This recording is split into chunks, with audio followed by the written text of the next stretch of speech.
play. Yeah, we seen the steel. Lisa D and AJ Alexander, my love and my mini me, you my man, bro. Penelope, DJ T and Sugar and Brownie and Panda. We're live. What's up, everybody? Bree and Al from Idaho.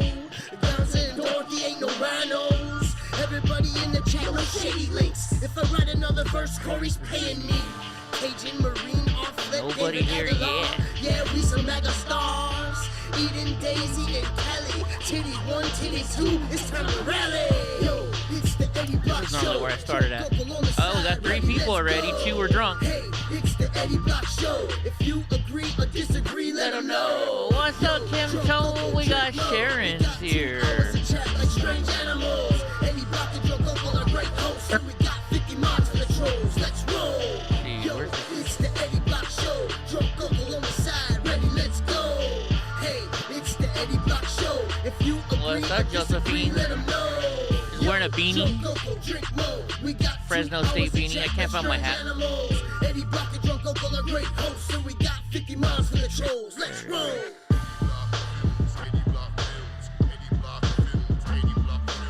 Just a Fresno State.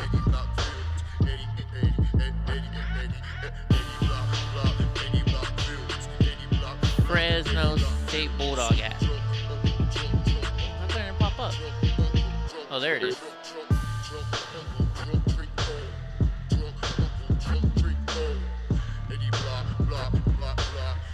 What's up, Willow? Eddie, you a fool for this one, man. Mr. Nice Guy. Proud boy. Yeah, I'm a proud boy. Oh shit, it did come. You know what? I forgot to change it. That's why. My bad. Let me change it right now. We here. I got it on. Keep on listening. I forgot that. You know, I gotta change this every single day. Woo! 2021. We're in the house. I knew I forgot to do something. Conservative. My bad.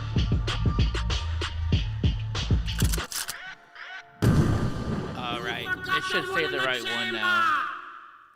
Alright, let me hit pause so we don't play anything else we're not supposed to. What's up, everybody? What's up, Jeannie Smith, Kim Tone? Let's see. Did I get a burrito? No, I didn't get a burrito. No burrito. No. Why? Because I went out of town, or went to town? Is that what you're asking why? I went to Costco. I just got Taco Bell. That's what I got. I like Taco Bell. No burrito at Taco Bell? Actually, wait a minute. I guess I did have a burrito. Because I always buy Donnie a burrito, and I take a couple bites to make sure it's not too hot before I give it to him. So, yeah, I guess I did have a burrito. I guess I did. So Does Donnie gas after you give him Taco Bell? Actually, no. He doesn't really fart that much. Not too much, I don't think. The older dogs, those guys fart all the time. Dude, actually, you know, I was at Vaughn's the other day, right? And I go behind this older couple, and this guy just lets one loose, like really loud, and everybody looked at me, and I was like, "Wasn't me? It was freaking this guy." What's up, Digawort? That's what they all say. Hey, Gypsy. Yeah, I went to Fresno today. Hello, Kim. Had to go get some canteen coupons from the canteen and dog food for the dogs. You bought the strongest stethoscope in the world. You can't wait for it to arrive tomorrow. Really, Julius? What are you gonna be able to hear? That's the thing that takes your heartbeat, right? Heartbeat, or you can listen to the sounds in the you know. Yeah. Yeah, you can hear anything inside the stomach, anything inside the body, right? You know, they use it on motors too, right? If you're trying, you know, it'll tell you if like something scratching inside your motor. They use it for a lot of things, but I think Julius has it because of his medical experience. That's cool. Yeah. That's cool. It's always fun to get new toys in. Heck yeah. I wonder how much that thing cost him. Probably a lot of money. I don't get to keep them because I do that twice a week. I get a whole bunch of new toys in, then I got to sell them. Yeah. I don't even play with them. Can't even take them Can't even play Can't with even them. take them out of the box. You got to tell the other owners, well, I need to test this stuff so I can be able to recommend it. I'll be your test dummy. Jeez. I get enough sample stuff on the D8 end. Yeah, that's true. That's definitely true.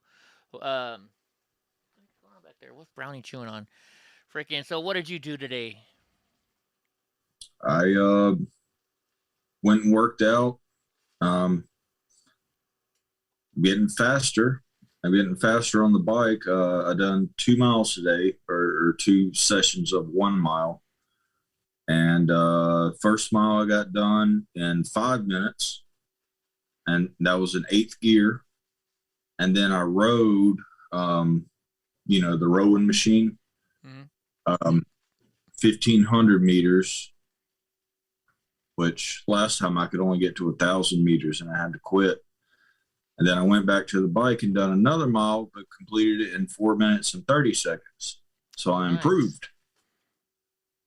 Sorry to hear that, Willow. Yeah, that's good. I remember when I had a trainer for this other stuff, and like he would have a class, right? So you have his hour-long class, and then he'd work out, do private sessions with me right afterwards.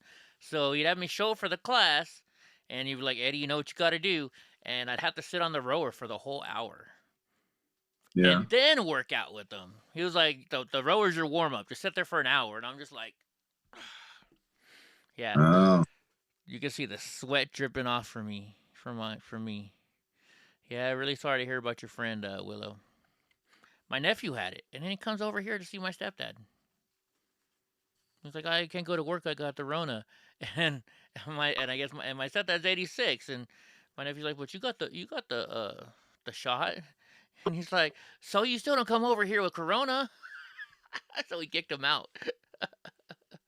So wait, somebody with coronavirus came over to your house? My nephew, yeah, because where he lives, he stays with my brother. My brother bought a place up here too, right? But my brother's place doesn't have an address. And my nephew moved up here, and he's working at a restaurant here. So he has shit shipped from Amazon, or like motorcycle parts every day shipped here. So he comes to pick them up. And so he's like, well, I just can't get my packages. And my stepdad's like, well, get your packages and get the fuck out of my house, I guess. I don't know. So we had to Was go. he talking to him to the door? No, my nephew walked in the house, I guess. So then my stepdad kicked him out right away, and then I went over there, and my stepdad told me what happened, and he's like, yeah, I had to sit there and freaking, I got those Clorox wipes, and I had to Clorox everything down where that he touched. I mean, come on, you got coronavirus, you don't go out in public. I mean, even go to a family member's house. Jeez,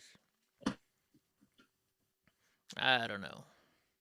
It's a crazy way. It's a crazy, crazy world. It turns out, I know this isn't going to come up in your news feed because you don't really watch him, but I think Tim Poole and some of his staff have the Rona, or Tim Poole's already kind of over it. Mm-hmm. He was sick for, I think, about 2 days. But he said it was really, really bad. But you know what he did? What do you do? The Joe Rogan, basically the exact same thing that Rogan done. Uh-huh. And did it work?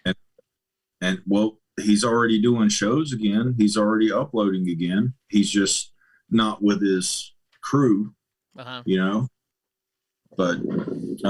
from what I watched, he said it was pretty damn bad.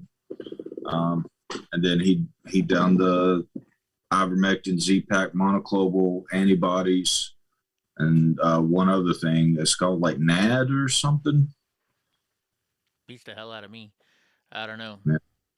I think it's got nicotine in it, because when he pronounced it out, I could have swore he said like maybe a pharmaceutical name for nicotine.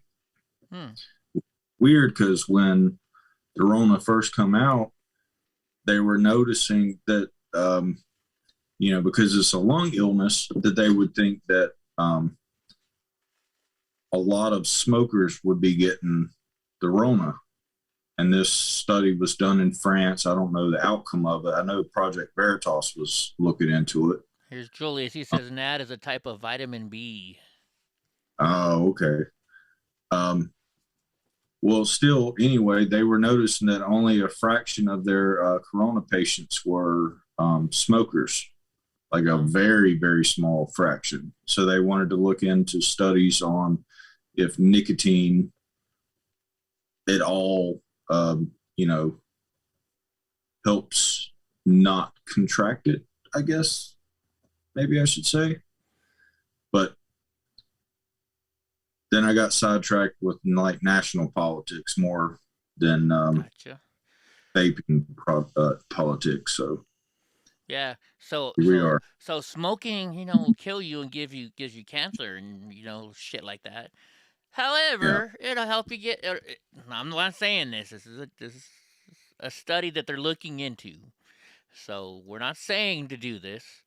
We're just saying that it's a possibility that maybe while smoking can kill you, it may keep you from getting the Rona. Nobody ever said smoke. Yeah. I mean, you can vape, but if you don't do nicotine, don't. No. Don't even start that. Don't even. I don't know how people started. The very first time I when I was a kid, I tried to take a hit and I choked for like 10 minutes. I'm like, my body telling me to get this shit the fuck away from me. Everybody does. But it was like the cool thing to do. You were like edgy, man. Like, you got smoke, brother. And like, yeah. I didn't need to be edgy. And then like I did hang out with the Kirby's though. Well, at least that's what we called them. What did they call them at your school? Like, did they have like the smokers at our school? They had to go across the street, and the school would be on one side of the street. The other side of the street was like a sidewalk, and they'd sit there, and that's where they could smoke because they were off campus. So we called them the Kirby's because they stood there on the curb. So I don't know what they called the smokers at your school, or if they could. I mean, I'm sure they couldn't smoke at school. Well, we did smoke at school, but it was in the parking lot, but we weren't allowed to. Yeah. Well, I don't know. And then people would smoke in the bathrooms, but they weren't allowed to. I never did smoke in the bathrooms because, so many people got caught there. At least you never raped anybody in the bathroom. Huh? I said at least you never raped anybody in the bathroom. Well, I never even smoked in the bathroom, so. And the worst thing I heard about something like that at my school was somebody got oral under the bleachers or something like that.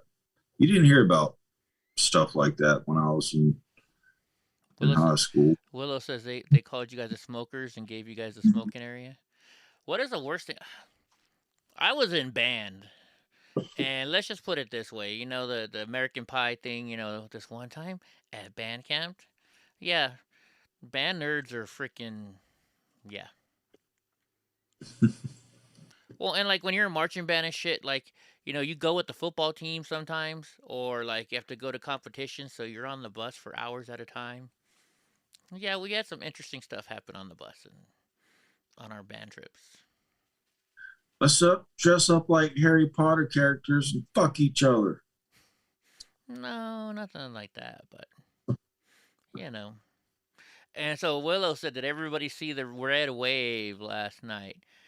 I didn't really pay attention, but a lot of Republicans won last night. They had that big thing over there in Virginia, and the Republican won. Heck yeah. Julia says the most dangerous place to get oral is under the bleachers. How is that? Why is that? I thought it was when you're driving. My girlfriend did that. Sure at school, because... at school, yeah. Well, you got two options of what he's talking about. Either A, they're kind of still the old school bleachers. Well, I haven't seen new school bleachers. I don't even know what they look like. But if you look down, you can still see kind of what's under there. Or the janitor comes in and closes the bleachers while you're, yeah. Oh, so I never even thought about it. No, see, our indoor bleachers, you really couldn't get underneath because they pulled them out and they pull them all out. Now at the football game, though, us kids would always go into the bleachers and make out and stuff like that. That was just like our normal makeout spot. But I never went that far underneath the bleachers. Yeah, I was thinking about more of basketball bleachers. Honestly, I'm thinking about the football bleachers. I wasn't I was in the band. Big concrete ones, big old like concrete steps. I didn't even know you could get under those. No, they're all wooden. It's just it's like scaffolding underneath there. It's got a whole. Huh. Hold on, let me see if I can find. Let's see if we can look it up. At our high school, the home side was concrete, like big old concrete slabs. Oh, not ours. Stared up, and then the visitor side was those bleachers that were like those. Let's see. They give them the shitty ones that are only like 4 rows high, though. Like this is what hold on. Let me show it over here. So these are the kind of bleachers that I had in school. This one right here. Ah, so you're. Well, actually, no, not really, because that one, it's probably more like this one. I would say, this one is probably more like ours, but a lot taller. A lot taller. So you could go underneath there. See, it had all this stuff underneath there, so you could go underneath there and, Underneath ours was kind of wide open. There's lots of room. Hold on, I'm trying to see if I said Huck Stadium. Here we go. This is I went even though I went to Cabrillo High School. I played at Huck Stadium, which was Lompoc High School Stadium. So this is the stadium right here. So you can kind of see what the bleachers look like. That's an awful picture of it. Let's see, is this a better? You can kind of, here, I can make it bigger over here. That's what she said. Oh no, I make it bigger. Can make it bigger right here. So you can kind of see. Yeah. How it has stuff on. Yeah, we used to go underneath there. That's what we used to do. When I was a kid. President DeSantis, we're gonna talk about that Let's Go Brandon thing I don't know what Ron DeSantis said, but apparently I have it on the news. All right, let's go back here. And daily, was it Daily Wire or Daily Mail, Ben Shapiro's group? I think it's Daily Wire. They done a little special with Loza. Did they? Okay. Yeah. Yeah, we were I was watching a little. I didn't get to finish all of the trial today. I'm watching the trial and freaking they got this guy on there. Oh my gosh. He's this black dude that was recording and you could tell that they had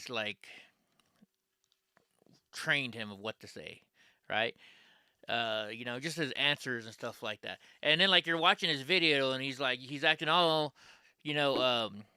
street or I don't want to say. Well, I get in trouble if I say ghetto. He's acting all ghetto, on his film, and in a court, he's all proper, and you could totally tell they coached him. That's the word.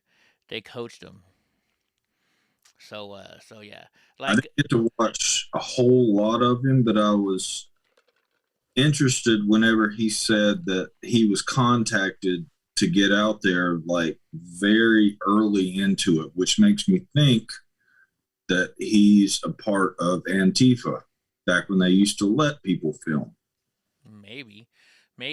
Yeah, Antifa is obviously coached not to talk to any authorities, but if he was subpoenaed and forced to be there, he's probably been coached by Antifa and his lawyers. Maybe, because I have it on here, so they're all. So did you hear this guy say the N-word repeatedly?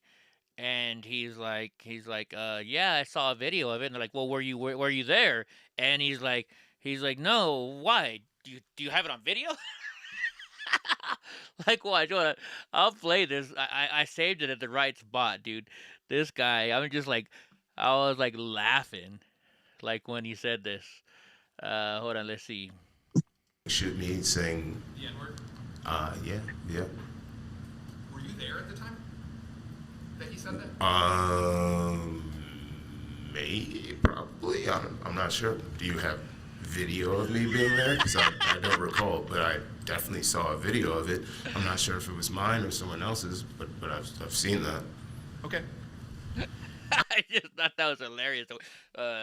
Mate, do you have video of me? Excuse me, sir. Did you buy drugs on 6th Street last night? Do you have video of it? No? Well, then no, I didn't. Dude, and then this guy is like talking about, like, at the very beginning, he's like, yeah, I'm a social media influencer. But, like, he filmed straight up and down. It's like, really? Dude, learn how to film if you're going to call yourself a fucking influencer. Give me a break, dude. And then, like, he was just awful. You know? I don't know. I think he's going to get off. Right? Like, just watching Crowder, I watched it on Crowder the first days, and just like the prosecuting attorney was just like, oh my gosh, he was settling the case for the defense already. Because, like, one of the charges is he brought the weapon across state lines illegally, and so the prosecutor's like, his friend bought the gun for him in Wisconsin, and then kept it in Wisconsin and held it there overnight for him. Right? So he just dispelled the fact that he crossed state lines with the weapon. It's just funny. I'm gonna enjoy this, watching this. Let's see. You're talking about. I don't know what this guy's name is, to be honest with you. Whoever that guy was on screen. He's a lot more. Let's see. He's a lot more unbiased than CJ. I wouldn't say the defense is kicking ass, but it's pretty much an open and shut case, right? You watched them, I think the state's doing most of their job for them. right? Oh, Willow you got a drone for trade for Trump last night. You're gonna watch him race his dirt bike from the air, and to be sure, I have any accidents recorded for insurance purposes. Just be careful. What's crazy is if this works like normal court does, which I don't even know if the show control actually went through this, but this is state side, not even the defense's side. Yeah, that didn't even call their witness yet. No. We're still on the first. We're still on the first side. Oh no, the defense is doing pretty good. And hi, James. No, but Willow, I'm gonna have to text you about the drone and filming and stuff like that. Just be careful. Like, what kind of a drone? You have to text me what kind of a drone you got him and stuff like that. You're not allowed to fly over crowds. It's illegal. Nobody's gonna call you on it. But since you just bought it and you're still learning how to fly it, just be careful. That's all I'm saying. Just be careful. What if the crowd is going like this way, and you just fly your drone that way? Just like real quick, just like, I just gotta hop over this. Nope. That's bullshit. And I mean, I've done it too. Everybody that has a fucking drone has flown over people, right? I'm just telling her, just giving her a heads up. Let's see. That's you want a nice drone?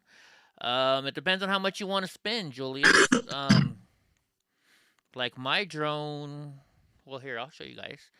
Like, they just came out with DJI just came out with a new one. So I would stick with DJI, to be honest with you.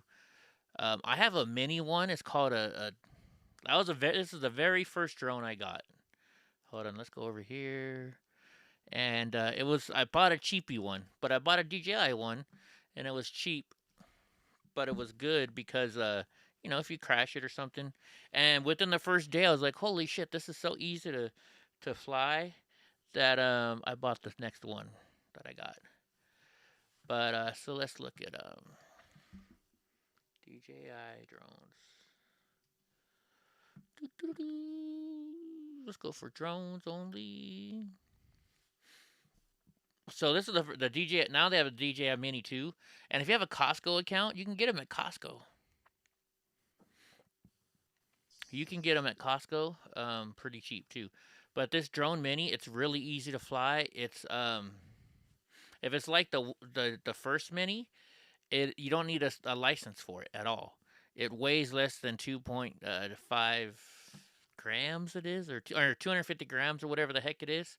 So if you have this one right here, you don't need a license or anything. So you're good. You want to spend 3K, but you want it to last me at least 5 years. Well, if you want to do that, I'll say get the DJ Air is what I was thinking at first. But if you want to spend that much, you want to get the DJI Mavic 2 Pro, which is what I have. Where is the DJ? I mean, you get a Phantom. I don't like the Phantom. I've never flown it. It's not what what does that come with? With Nanook 910 case, so it comes with the case. You can afford that price, probably. Huh? You don't have to scroll as much. Oh, yeah, huh? Or I just hit Control Find Mavic. That's the Mavic Air. We don't want the Air. We don't want the Mini. We don't want the Air. They don't have the Pro? The Pro? I guess they don't have the Pro anymore. Wow. They don't. Let's see. DJI Mavic. That's weird. DJI Mavic 2 Pro.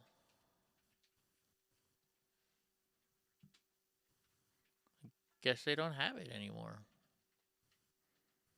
That's weird. Huh.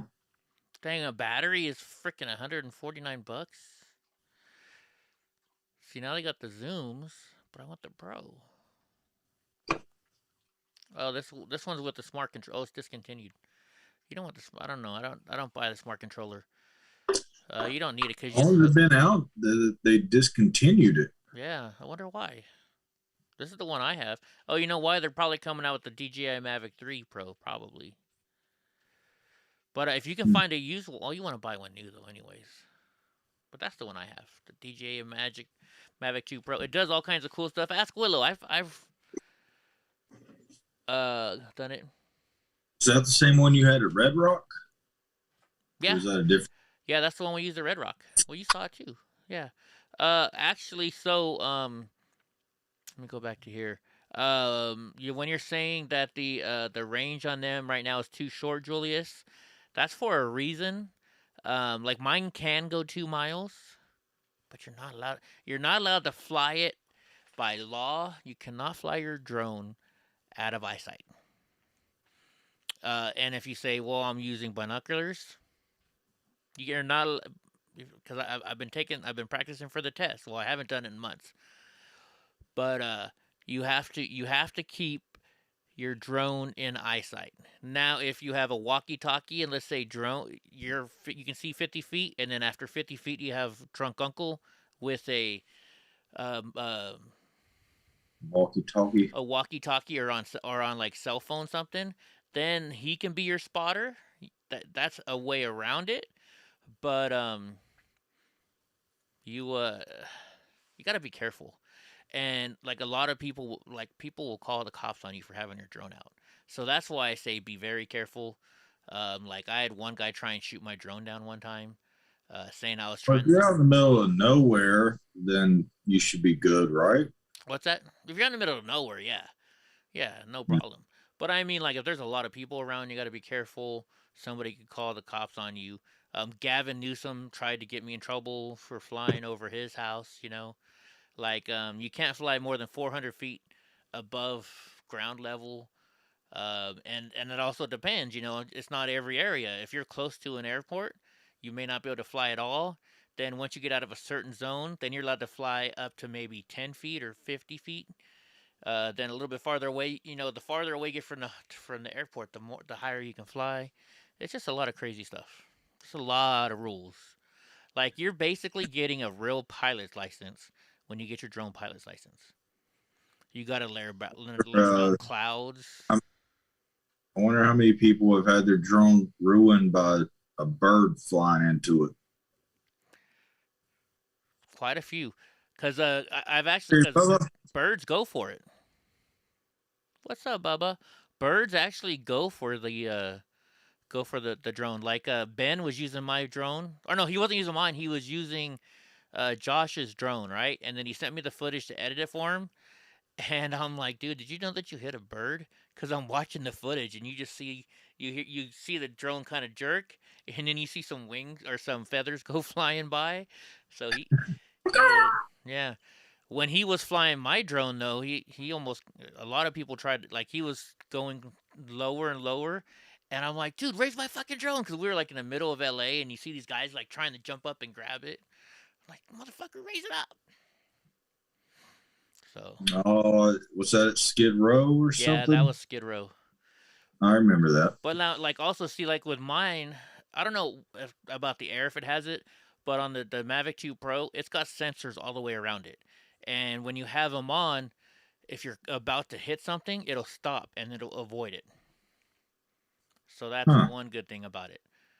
Um, like I had I was out filming it was not Pismo Beach. It was anyway, it's like a big huge rock, right? And I lost signal because I went around the backside of the rock, and my frequency lost signal. So automatically, when you lose signal, it automatically starts flying home. Well, I'm watching. I'm like, shit, hurry up and come back. And as soon as it came back, I was like this far from the rock, and it just went around it. So I was like, thank God.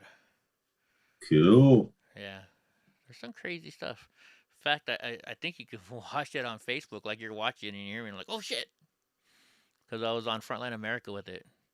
But like, and my drone too, or that one, I can go live on like Facebook and stuff like that with it. I think I can go live on YouTube with it. Cool. Hold on, let's see. Hell, why not look it up? Let's go look it up. See if I can find it. Even though I'm kicked off Facebook. Hey, so I think I may have gotten kicked off Twitter Oh yeah, why do you say that?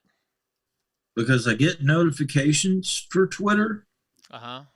and then so I click the button, and it wants me to sign in. So okay, well, I've got my whole keychain in there, Yeah. but it's like I've never been there before. But I'm getting notifications. So I may have gotten kicked off for talking shit to AOC. Maybe. That's the only thing I do. It's possible. It's possible. Yeah. Oh well. Okay, where did it go? It said it was there. Hold on, let me see. Search. Pismo.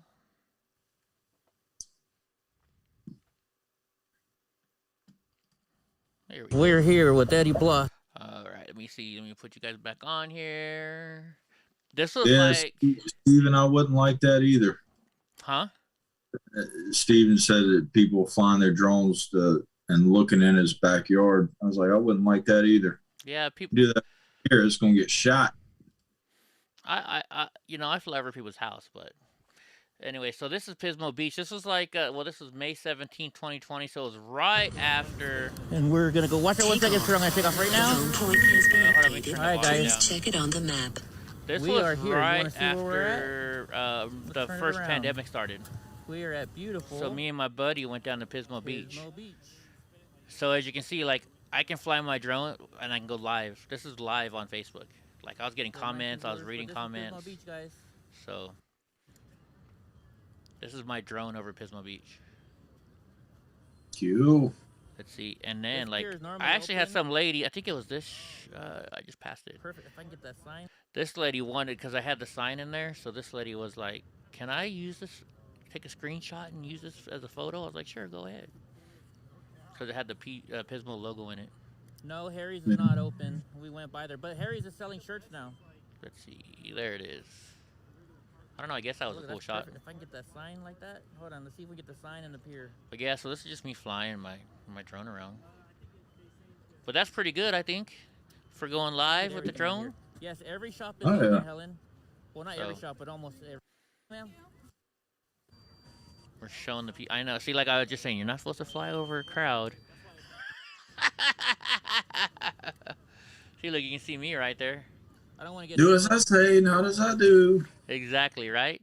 I'm just giving people warnings, you know? That way, you know, I don't want to hear, Eddie, why didn't you tell me this?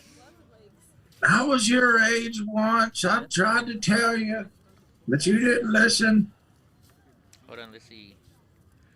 I'll show you the day the actually, me and Ty, the day the pandemic. Oops, right, so we're gonna come back. The day the pandemic happened, me and Ty, not happened, but the day they shut everything out. There, you can see me right on the me edge. And Ty went to San Francisco. People don't think we're really here live.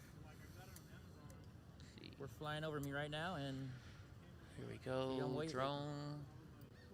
See me waving? My green hat. Oh yeah, this is me flying over Alcatraz. Remember, Ty was like, Eddie flew over Alcatraz. He couldn't believe it. So this is me flying my drone over Alcatraz. You're not supposed to fly over Alcatraz. Maximum flight altitude reached. Yeah, that's Alcatraz. Is that still functional? Huh? Is that place still functional? They have tours there. That's about it. From what I understand, I don't know. But yeah, this is me flying over Alcatraz. Or in use, I guess I should have said, not functional. So but it looks like it's been kept up. But yeah. What made me think of, are there still people there? Yeah. No. You mean living in there? Oh no. Yeah. So look here.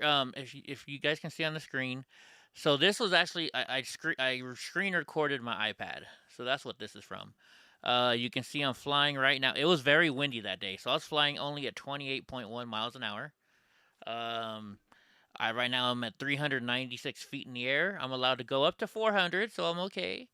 And I was 8,491 feet away from me. So I was about a mile and a half away from me. Now this is what it looks like when you're flying. So like I have my little map here, and you see the white line here. This is what tells you where the direction you've been coming from. So you can see that it's a triangle. The smaller point is the direction you're flying in. Yeah. You can barely see it, but right here there's a green line. So this green line will go straight. If you want to figure out your fastest way to get back to where you are, this will do it right here. Wow. There's a button I can push that says go home, and it'll automatically come to straight home. Yeah. This thing will fly for about half an hour. Ding, ding, ding, ding, ding. So, and then let's see. Yeah, this is Alcatraz. This one actually all together, I think, because I bought the Fly More package, comes with extra batteries and stuff like that. It was, I think it was close to $3,000. I think. I forget. It was a while ago. And then I tried going to the Golden Gate Bridge, but my battery was getting low because it was way too windy. It was just way too dingy. Yeah, I thought it was impressive that your drone at Red Rock, how windy it was. And when those gusts would come through, I'd look up and the thing didn't move. No, not at all. Let's see. This is the one Gavin Newsom tried to see. Oh, yeah, here's the one. So you can wait till we get some viewers on here. This is the one where I almost shit my pants because I thought my drone was going to crash. I hear you. Let's see.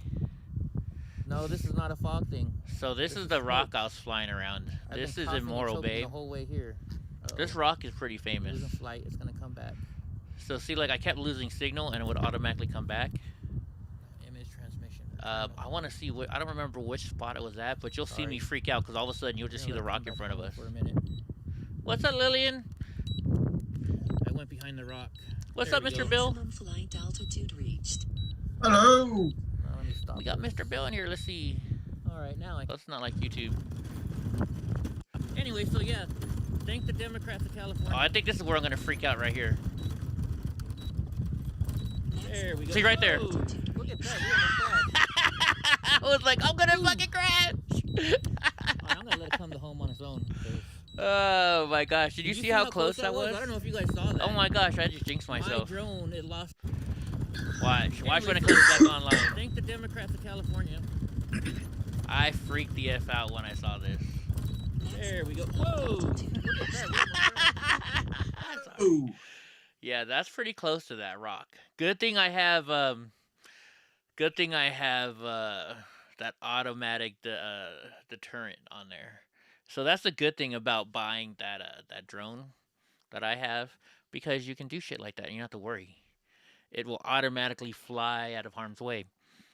The other thing that drone does, you can track something. So what you do is you hit the track button and you draw a circle around yourself, and then all I gotta do is just take my hands off the controls, and I can take my scooter anywhere, and it'll just follow me everywhere. It's called active tracking. Huh. Yeah, Morro Bay is awesome. They're like, who's flying that drone? Like, I don't know. Right? They're like, is that your drone, sir? I don't have a drone. What are you talking about? Well, why is it following you? I'm like, the FBI follows me all the time, bro. Jeez. Come on. Anyway, so how is everybody? Sorry we didn't do a show last night. I had to put in a sewer line for my trailer, and that's a lot of digging. And because my feet don't work, I have to sit on the ground, and I use my hands to shovel. So you can imagine how hard it is to dig a sewer. So I was in a lot of pain, and I didn't finish like 8:30 last night. But I got it done. Chill. Yeah, it is beautiful, huh, Kim Tone? And that was I was out there filming because of the fires. That was when California had all those fires. Like, I came back from Las Vegas because I went to an event in Las Vegas, and like, you couldn't see 50 feet in front of you. That's how much smoke was in California. Thanks to the Democrats. Do you think you'll go back to that bar with Callie and the other girls? I don't know. You never know. You never know. Titty 1 and Titty 2. Yeah. Actually, Julius, I didn't film the whole thing, but I have another channel which I call My Crazy Crippled Life, and I film every day. I put up a video, which I didn't put up yesterday or today, so I guess I better get to it. You ended up watching Bishop Gator last night. Who's that? I don't know who that is. Do you know who that is, Drunk? Mm-mm. Bishop, I can't read it. Bishop Gator. Anyways, well, I got some news for us. Did everybody watch Joe Biden go to sleep? Yeah. Like, it was so bad they had to get somebody to walk up to him, pretend to give him a note, and be like, Mr. President, you need to wake the fuck up. You're falling asleep. I just thought it was funny. He noticed whatever camera was filming him. He's like, I want to go to sleep. I want to go to sleep. Is that camera still watching? He just look over and make eyes with it. And yeah. But then he'd be like, the camera's on. He'd be like, the camera's on. All right.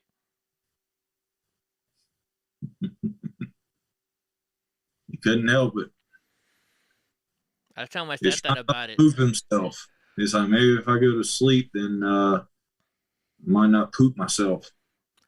My stepdad kind of stuck up for him a little bit, though. He's like, you ever been to some shit like that? He's like, you know how boring that shit is? I'd fall fucking asleep, too. And I'm like, yeah, but when you're the president. That stuff's definitely boring. Like, I was president of student government, and I'd have to go to shit like that. It was hard to stay. I was drinking Monsters like crazy to try and stay awake during that shit. It's not fun. All right, let's see.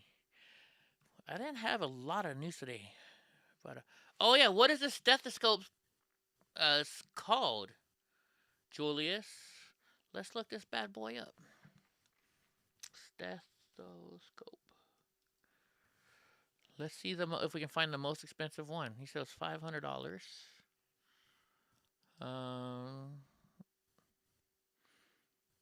200. Let's see.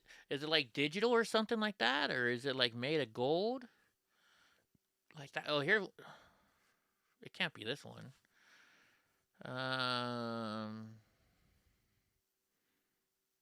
Where is it? Let's see. I saw. Oh, whoops! You guys aren't even on the page with me. Sorry, guys. Sorry. Trying to look for this stethoscope. I want to see what a $500 stethoscope looks like. Is digital gold wiring throughout?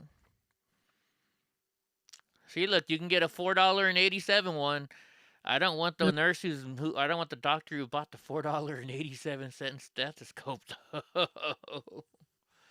Oh my gosh. I'm not seeing one here. Let's see. Use the filter, Eddie. Let's see. The let's look up a digital stethoscope. Like, what's the digital part do? That's what I. Oh, it's an EKG stethoscope. Is that what it's for? Think Labs one. Think Labs.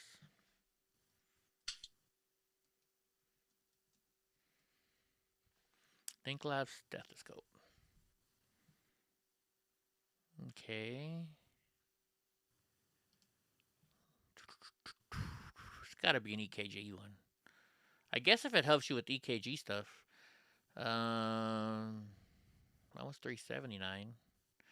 Brings together advanced stethoscopes, patient and provider software, and AI-powered analysis, elevating the way we detect and monitor cardiovascular diseases. Through this unified platform, our mission is to help clinicians drive the next evolution of cardiac care. You know what's going to happen? Except for I bet you in the future, you're only going to have to go to college for like a year to become a doctor. Right? Pretty soon it's going to be robots fucking... It's going to be robots doing everything, so you just got to go and, hey, here's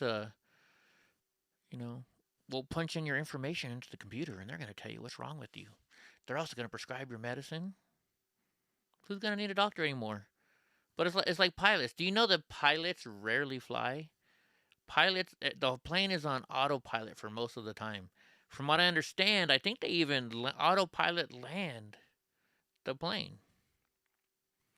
So basically, your pilots are just sitting there up in the cabin, just BSing. Your shit doesn't malfunction. Right? They're there they're like insurance. They're there just in case shit happens. That's what the pilots are there for nowadays. You don't need to call. Is there a pilot on board? Or no, they always say there's a doctor on board. Is there a pilot on board? Yeah. All right, let's see. What are we looking at here? Let's go to copy. Let's go to paste. Let's start with our first. Like between Fox and OAN, they didn't have a lot of news today. I got more off of Yahoo News today than anywhere else. Let's see. Let me get rid of this. All right. So the Minneapolis police abolition referendum goes down in defeat.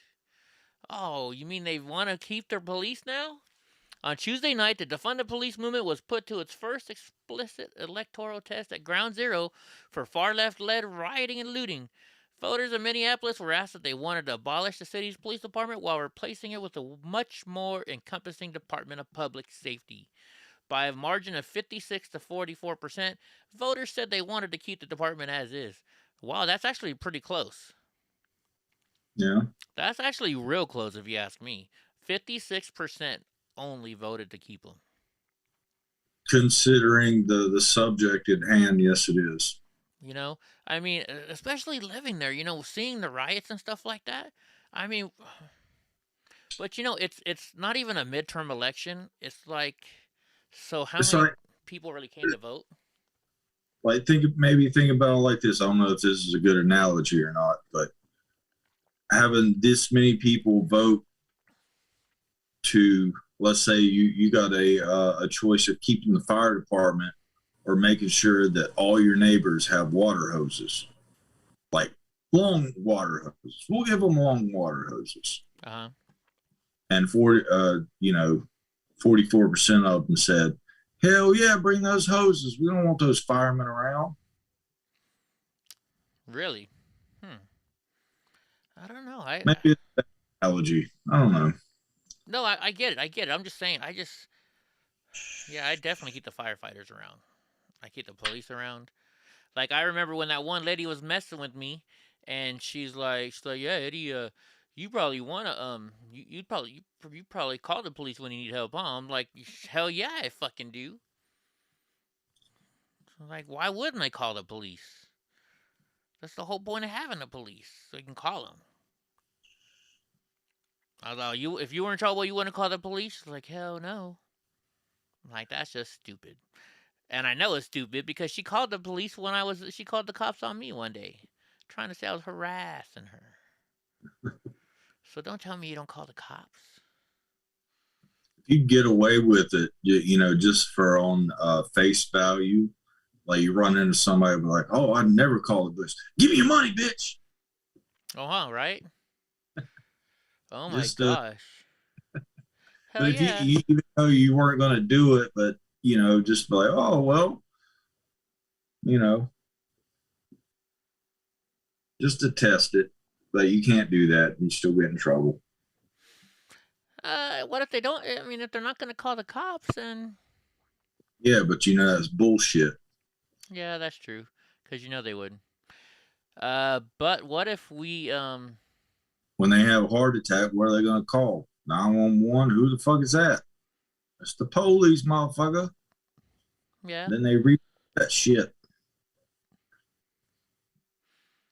Let's see. I'm trying to fix this now. Trying to make the messages darker for you guys. So hopefully it'll. I don't know if it'll happen right this second. It may take some time. Because I know it's hard reading some of these. Oops, why did it go there? Anyways, so yeah. Let's defund the police now. The 44% were rioters, says Texas born. What's up, Mr. Nice Guys? Firefighters always carry their hose. Dig-a-warp. Dig-a-warp is freaking getting a little saucy in here. Look at that. Crazy Dig-a-warp. Fucking bitch. I can say that because we talk shit to each other. She'll be like, shut up, you motherfucker. Make me kick your ass. I can hear her saying it right now. She's telling her husband, let's go fly to fucking California so I can go fuck Eddie up. Yeah, I think she cussed more than I did, and I was like, wait a minute, I'm the cusser around here. Right? Dude, I still laughing, you know. What the fuck? Who the fuck is calling at fucking 4 o'clock in the goddamn fucking morning? Hey, you're gonna wake everybody the fuck up. No, you're waking everybody the fuck up. And then she continues to talk to him. For like, what, 20 minutes? Oh, wait, you weren't there. That's right, you weren't there yet. But Ty was telling me like you were watching like YouTube or something like that, and he was like, I think he said he had just told you like, hey, you might need to turn that down just a little bit. You might wake people up. And then all of a sudden, who the fuck is this? What the fuck? It was hilarious. I just so apparently we've been told that the person on Airbnb, because we complained a lot, and like the person who got it for us was trying to ask for their money back because the house was so shitty. Like there was mold in the freezer of the second fridge. There was like a dresser just thrown on its side in the backyard. Everything was dirty. I guess Dig-a-Warp had to go Don't in. forget about the glass in the backyard. Remember, I told you I was like, you gotta watch Johnny back here. There's fucking glass. Yeah. So then they like after we did that, then they're like, oh, they left the place a mess. All they wanted to do was fucking complain. They broke the bed. And I'm like, who broke the bed? Do we know which bed? Because that bunk bed was barely hanging on, but I only slept in that like a couple hours a day. Oh, I was afraid to get in that bed. That's why I didn't sleep on the butt. Well, no, I just wanted to sleep in the living room with the TV. Yeah, cardboard for our shower wall was cardboard, and they had taped. So they put the tape up to make it look. They made it look like there was cardboard. I think it was foam with like contact paper on it. Maybe, I don't know what the hell it was, but I don't even think it was plywood. I think it was foam. It was awful. And then you look at the pictures and it looks like you have marble or tile backsplash, and it's just fucking tile wallpaper. Oh my gosh. But so I have all that stuff. So like I saw an Airbnb commercial the other day, and it was kind of like what's your Airbnb story? So I'm going to make my Airbnb story, and they're not going to fucking like it. Yeah. Assholes. Anyways. So it says Pelosi's paid leave added back in the Biden social spending bill. Paid leave for who? House Speaker. I think it's probably maternity or paternity leave.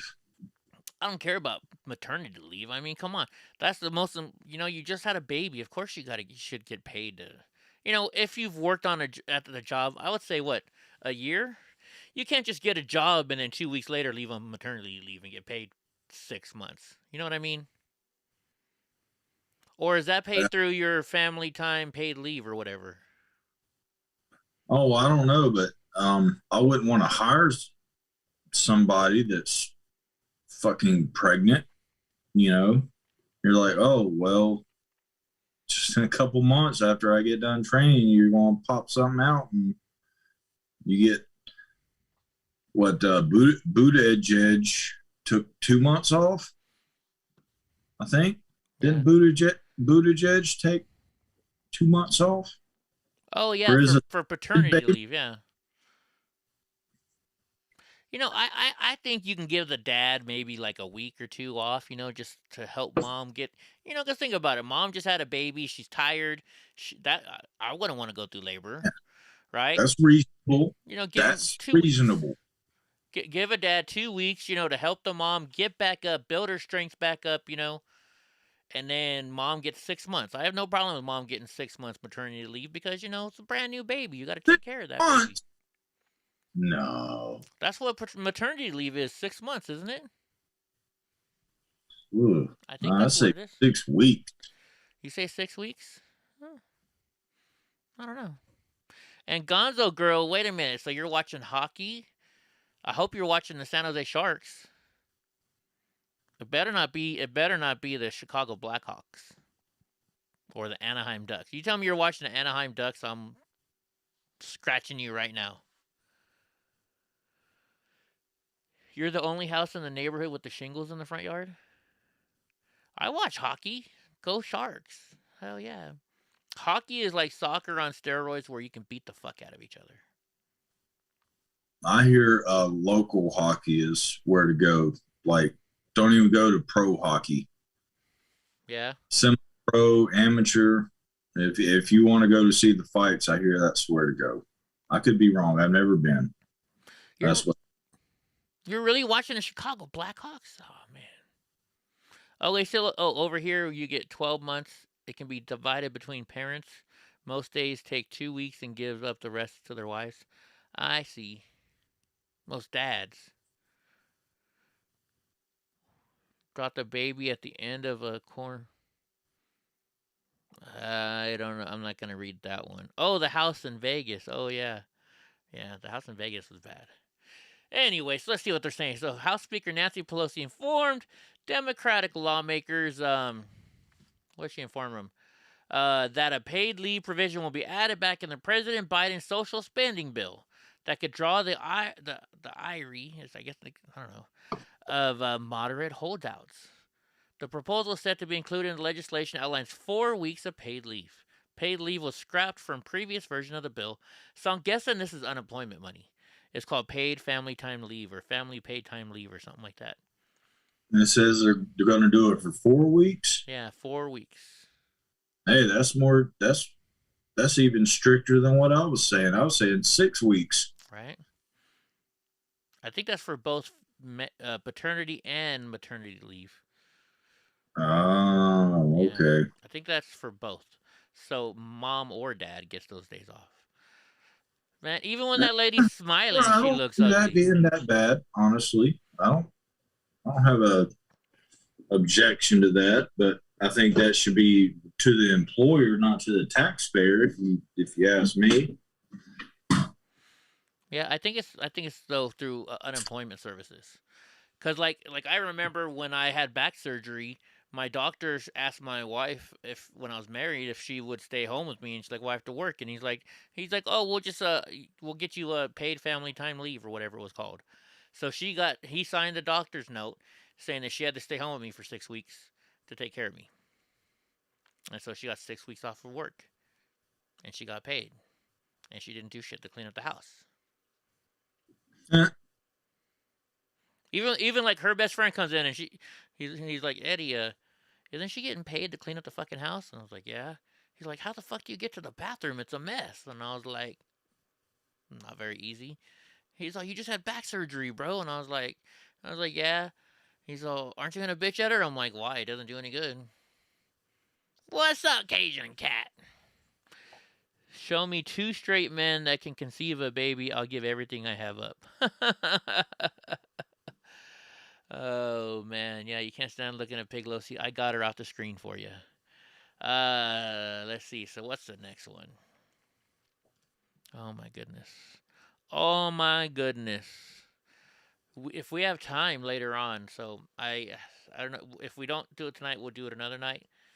I was thinking when I was driving today, I was like, how much money do these congressmen and congresswomen get, and senators get for how do they have such big staffs? And Audible has just the right inspiration for like, everyone. have you ever wondered who For pays for their spiritual trips people. back and forth, and who pays for their their house in one place over a house in another place and stuff like that? Well, I found the paperwork that shows us all about it, so we can go over it. It's quite surprising. Quite surprising, the rules that they have.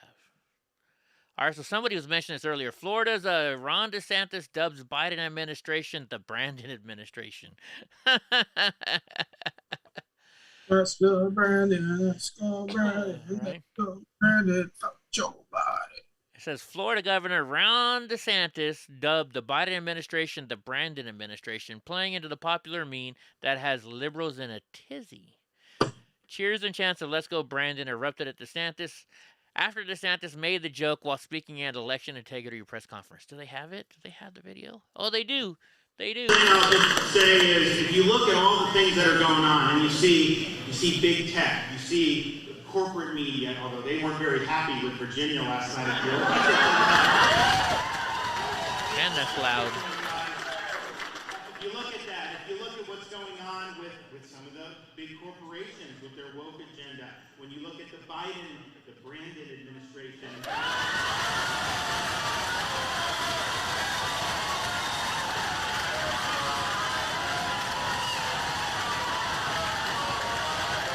I don't know. Do you think that he's gonna maybe be our vice president if President Trump runs? What do you think? Oh, who knows? Who knows? That would be a great ticket. Generally, they pick somebody for VP that's going to be safe. But Joe Biden went kind of with the opposite thing, on just the most radical thing that he could find. Who knows? I don't know. They're talking since last night. I'm hearing a lot of people saying that maybe Trump shouldn't run and it should be DeSantis instead. Where were you hearing that at? I watch so much stuff all day, every day. I couldn't tell you exactly where it came from. They were just comparing the results of this election in Virginia compared to the presidential race, and it was quite a drastic jump, I guess you could say. Sometimes 6 to 12%, and they were like, maybe there are people out there that just don't want Trump. They just don't like him. But then again, I'm thinking, this is my tinfoil hat, that I think there's more and more people that are like me now that have switched. I would like to see the demographics on registered Democrats that voted red in Virginia. Yeah. That's what I want to see, because that will tell me a lot. That really will tell me a lot, because I know that. I'm one of those people. Yeah. Yeah. Well, we'll see. I've been thinking of that for a while. Remember we talked about that like 6 months ago or something, but I don't know. Well, let's see. So this New Jersey truck driver, Ed Durr, on the verge of upsetting state Senate president, longtime Democratic leader. Durr spent only $153 in his underdog campaign against state Senator Steve Sweeney. Okay, I don't believe that for one bit. I heard $200. Huh? I said I heard $200 somewhere, Okay, but here's the reason why I don't believe it. So I ran for county supervisor. Just to put my name on the ballot cost me like $1,500, and that's just for county supervisor. State senator, you're telling me he only spent $153? I highly doubt that. So let's just see what it says. It says the president of the New Jersey Senate is in danger of a stunning upset loss to his Republican truck driver challenger. Senator Steve Sweeney, a longtime Garden State Democrat leader, is trailing Republican challenger Edward Durr by thousands of votes. Durr only spent only $153 on his general election campaign, according to campaign finance filings. Well, maybe that's only like material. Maybe that's not you know what you pay. Like maybe that doesn't include the filing fees. Durr, a truck driver by trade, is on the verge of a stunning upset over Sweeney, who is the longest-serving legislative leader in New Jersey history. Should Durr win, the upset would upend the Garden State Democratic Party leadership, and I hear he's winning. I hear he's going to win, so... This is his campaign video. Let's see what his campaign video is. Hello, my name is Edward Durr. I'm running for New Jersey State Senate. I've lived here all my life, raising my 3 kids. In 2020, my opponent sat by and watched as Governor Murphy forced nursing homes to take in COVID-19 patients, resulting in the death of over 8,000 of our seniors. He remained silent as Governor Murphy, with his lockdown and mandates, forced the closing of over 1/3 of our small businesses, costing New Jersey family thousands of jobs. Yeah, he made this video himself, so he didn't spend any money on that. I'm not saying it's bad. I'm just saying you can tell. Let's see. Both campaigns expressed optimism, but he won, right? Didn't he win? I don't know. Is New Jersey is last I heard is too close to tell, and 99% of it's in, but there's like one county that is like, it's going to take a few days, so people were kind of worried about that. Yeah, let's see. Let's see. Madera County election fees. How about that? Let's see if that'll show it. Here we go. So this is a Madera campaign materials. Let's see. Schedule of fees. Well, that's just that stuff. So just for like the voter information, you know, you don't need it, but it's a good thing to have. It was like that was only like $50, I think. But let's see. Register to vote, campaign materials. Maybe it's in here. Here we go. I think this is going to show it right here. Let me make it bigger, because I can't even read it. So if I can't read it, you guys can't read it. Let's see. So your statement, you got to just this. Let's see. That's not what. Let's see. Where is it? I guess they're not going to show the prices. But it was like $1,500 or $1,600 I spent just to run for county supervisor. Let me see if we'll do it this way. For county supervisor. How about this?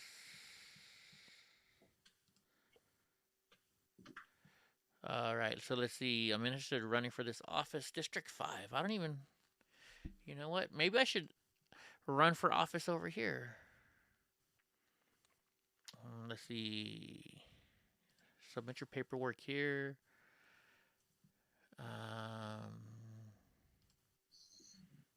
I'm interested. Let's see if I can find it. Okay. So, District 5 Supervisor. I'm interested in running for this office. To submit your paperwork here. How to run for office. Let's see if it says it under prices here. Tell your story. Develop your voters. Volunteers. Fundraisers. I'm not going to run again. but it was expensive. Calculate your vocal, plan your election timeline.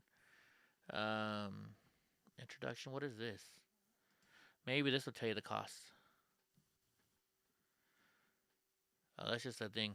But yeah, it was like $1,500, and then if you want to put like an about you inside the ballot, it costs like another $2,000 or some shit. It was expensive.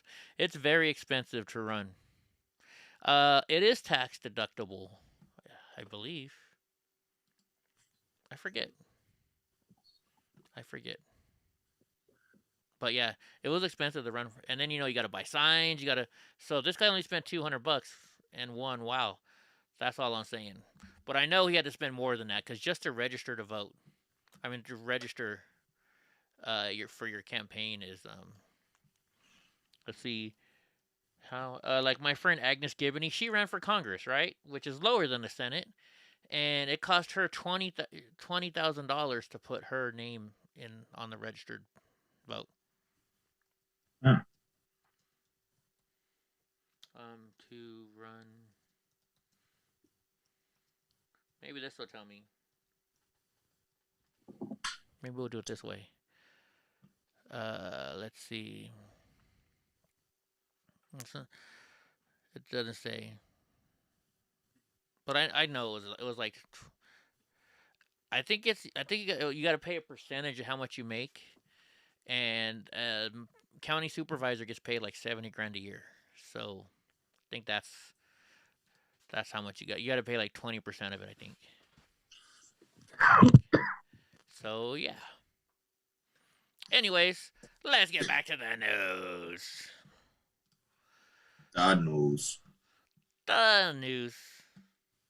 Not the Bears. The Bears. That was a long time ago. You have to pay it yourself, but you can fundraise the money to pay for it. It's all part of your campaign funds. It's all part of your campaign funds. So yeah. So it says AOC, the squad silent on Winsome Sears' historic Virginia election victory. Members of the squad did not respond when asked to comment on the historic Virginia lieutenant governor election of Winsome Sears, who will be the first woman lieutenant governor, the first black woman elected statewide, and the first naturalized citizen to hold position. You would think they would like her, right? But no, you know why? Because she's a Republican. Fox News reached out to the press secretaries of Representative AOC, Rashida Tlaib, Cori Bush, and Ayanna Pressley, as well as Ilhan Omar's chief of staff, requesting comment. But none of them responded. I'm telling you that what you are looking at is an American dream. Sears, a Republican, said Wednesday morning during her victory speech. That, I thought they're all about making, women get ahead, people from other countries get ahead, black people getting ahead. She fits all the categories, but they're not happy because she's not a Democrat. Oh, shucks. Let's see. Man, it just be raining black elected officials across America. Incredible by Rashida Tlaib. Ayanna Pressley, activist, advocate, sister in service, partner in good, Boston City Council, mother, mayor of Boston. So they're promoting all the people that are Democrats, but none of the Republicans. But I mean, that's understandable, right? Yeah, they probably call her the C word or the other C word. The other C word. Yeah, what the Dems seem to be calling black Republicans or black conservatives. A master's degree in education will help me propel my career to new heights. I must not be up on it. I don't know what you're talking. I don't understand what you're talking about. It. You can see yourself. Starts with a C, then goes O, then another O. Oh, and then O. Yeah. Is it a shorter version of another word?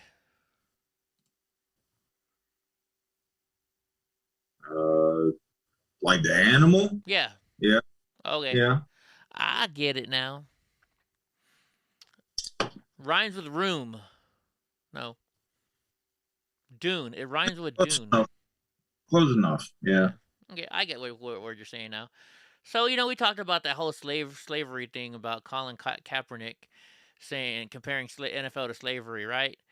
And so the View host actually got in an argument with this. I never watched The View, but says the View host clash over Kaepernick and his NFL slavery comparison.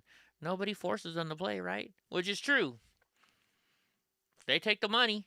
Sparks flew on the set of ABC's The View Wednesday as co-host Sonny hosted and guest Michelle Tafoya. Who the hell is Michelle Tafoya? I don't even know who Sonny Hostin is. Class. I see this video. Do they have the video? Oh, jeez. They don't have the video. No video. He needs to get a haircut. Right? Freaking That's just too much. Too much. what's his name? Is it on American Dad? Yeah, you ever watch American Dad? He's like the bartender on American Dad. He's got the fro out to here.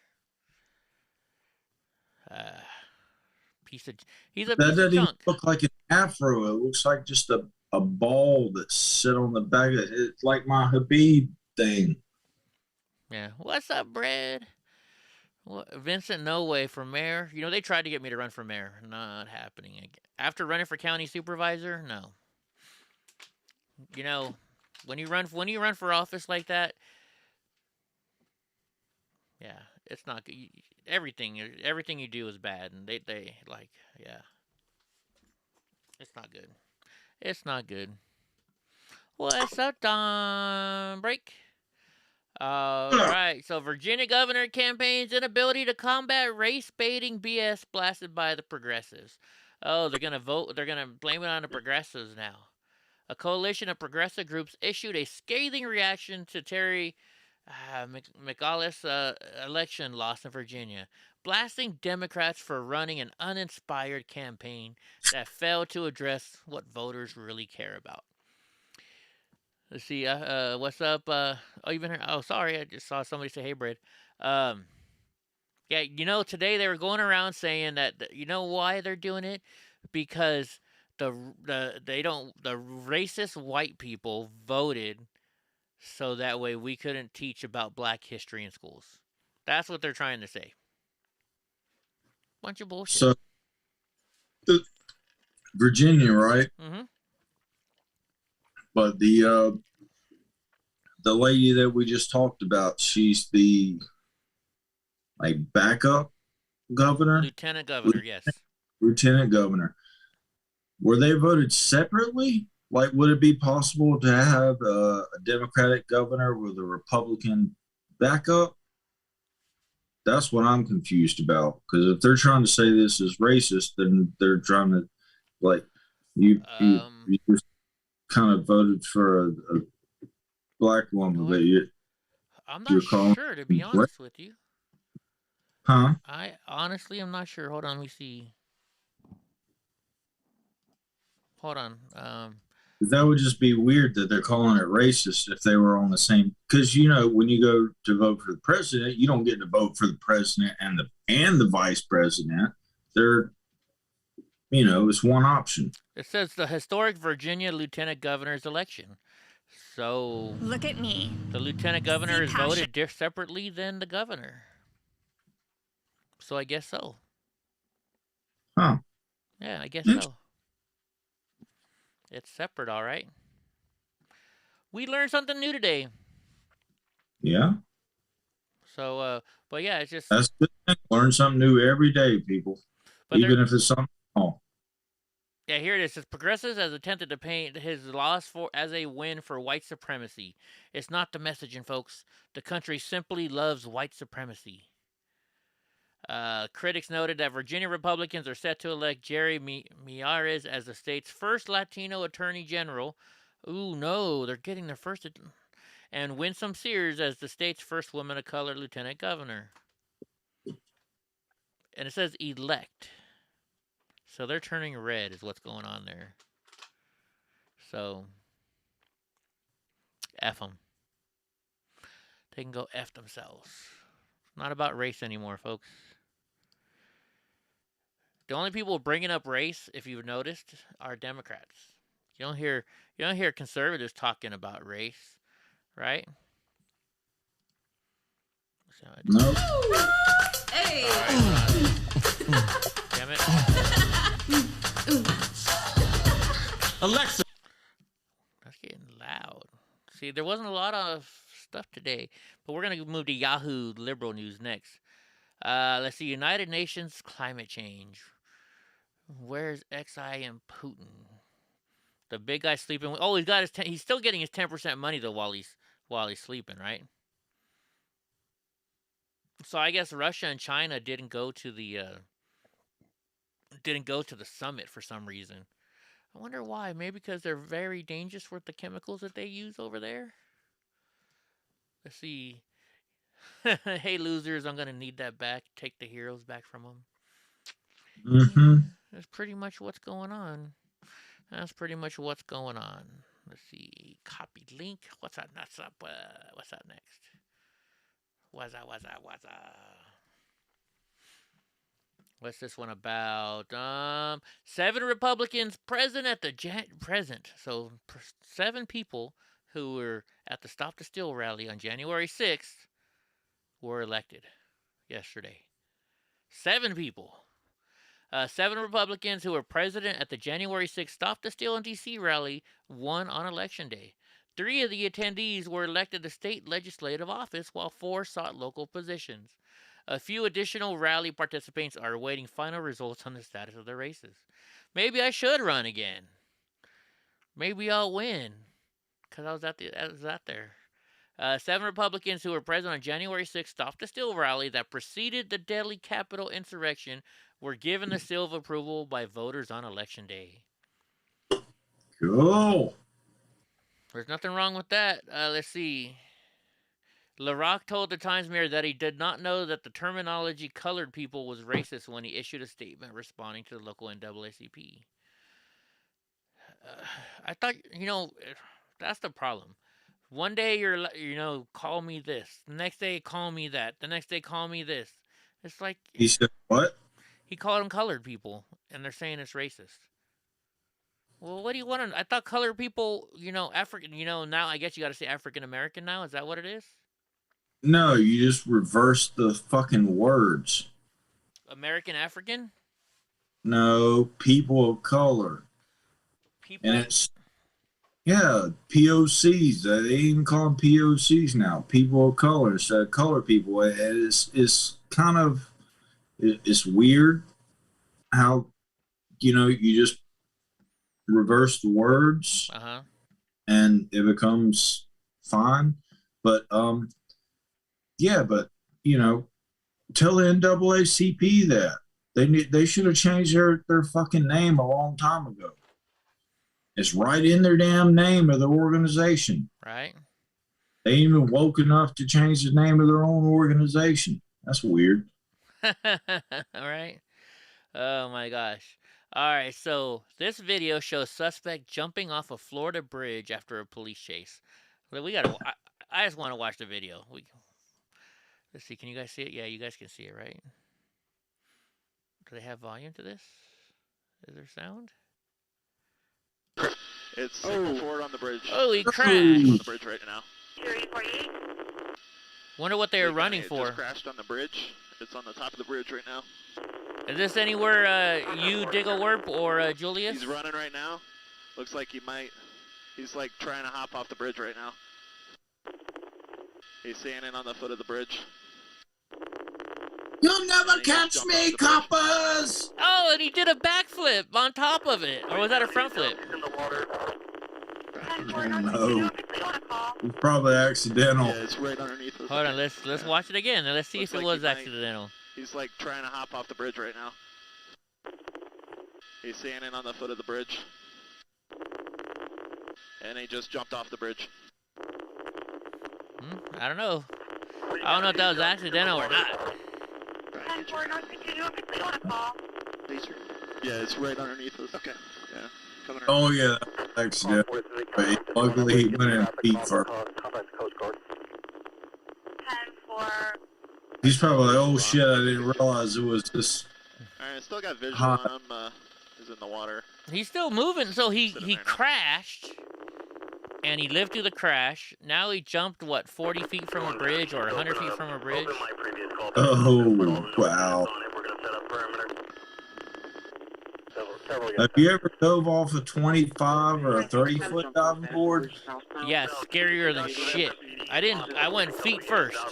Yeah, we're on the call right now. Yes, sir. I was too scared to do it any other way. Be on the route. Let's see if We're they gonna catch try to him. get a little On FMPD, they're about to be 10-12. spotlight on them so they know where to go.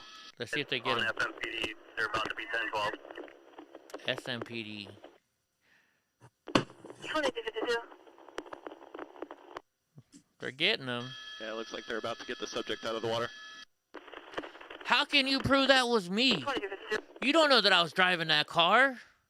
I wasn't driving no car. What the hell are you talking about? Which side of the bridge? Out here swimming. I'm just out here going for a nice leisurely swim, and you guys are messing with me.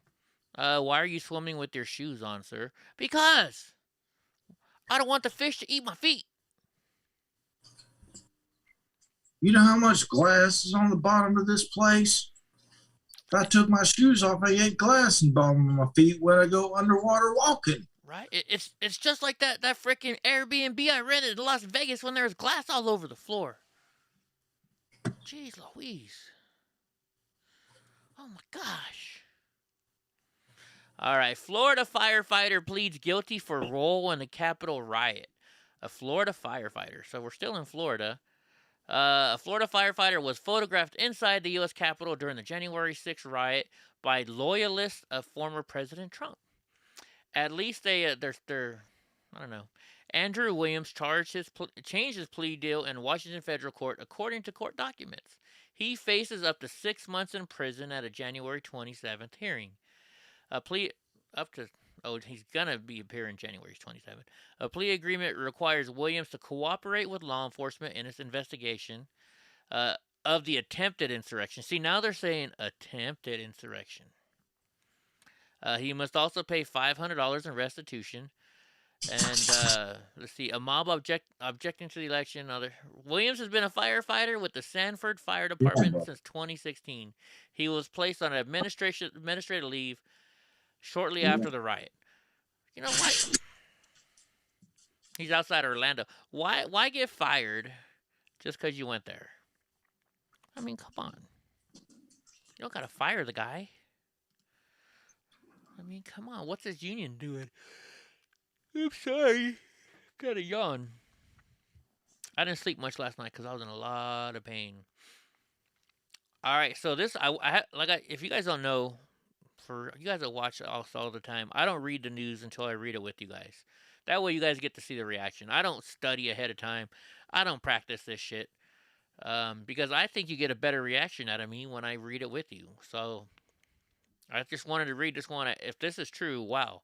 Judge throws out man's guilty plea after body cam footage reveals New York PD drug planning. So I want to see this. It says the body cam footage shows an officer planting drugs in the cup holder of a car. A Staten Island man is getting a much-deserved second chance after a judge vacated his 2018 election. The body camera footage shows should that be an NYPD or should it be a NYPD officer? I think it should be A, but then you got N historic. That always gets me too. Did you know it's supposed to be N historic event, not a historic event? What? Okay, you know when you say you know how you got to say you know the difference between a and an, like a, yeah. Right? So you don't say it's a historic event. You say it's an historic event. A-N. Why? H is not a vowel. I know. It's just the way they do it. English is weird, bro. Right? They say it's one of the hardest languages to learn because we don't always stick to our structure. That's why I'm curious here because it says shows an NYPD officer, not a NYPD officer. Don Breaks says it should be an. So I don't know. Who knows? I could be wrong. Anyway, so let's see. Body camera footage shows the officer in the arrest of Jason Serrano seemingly planting marijuana in the car he was riding in March 2018. At the time, Serrano was arrested and charged with drug possession, resisting arrest, and obstructing governmental administration. Now, what's the point? I mean, as a cop, you don't get paid extra money for catching somebody on drugs, right? You don't get paid extra money for arresting somebody, so why plant shit on people? So Serrano eventually pled guilty to resisting charge 3 months later. He did so as a way to avoid being sent to notorious Rikers Island. He was unaware of the body camera footage. So it says the two officers who arrested Serrano were Kyle Erickson and Elmer Pastron. Their disciplinary records have since become an area of attention, with Gossamist, whatever that is, was the first to make the records known. Let's see the video. Oh, here's the video right here. Let's watch it. I'm not holding that. Do me a favor. Give me the jacket. Oh, man, it's 25 minutes long. How do we know when he puts it in there? That's the whole thing I wanted to see was the video part of it. Let's see. Do they tell you what part the video's on? I don't want to watch 25 minutes. I don't want to try and nothing in my jacket. I'm not getting searched. Fuck, it went off. I got the one. All right, so let's see what we got. See what we got. Why is it sideways? I want to see him planted. The rest of somebody was just on life support 2 weeks ago. Like, that makes no sense.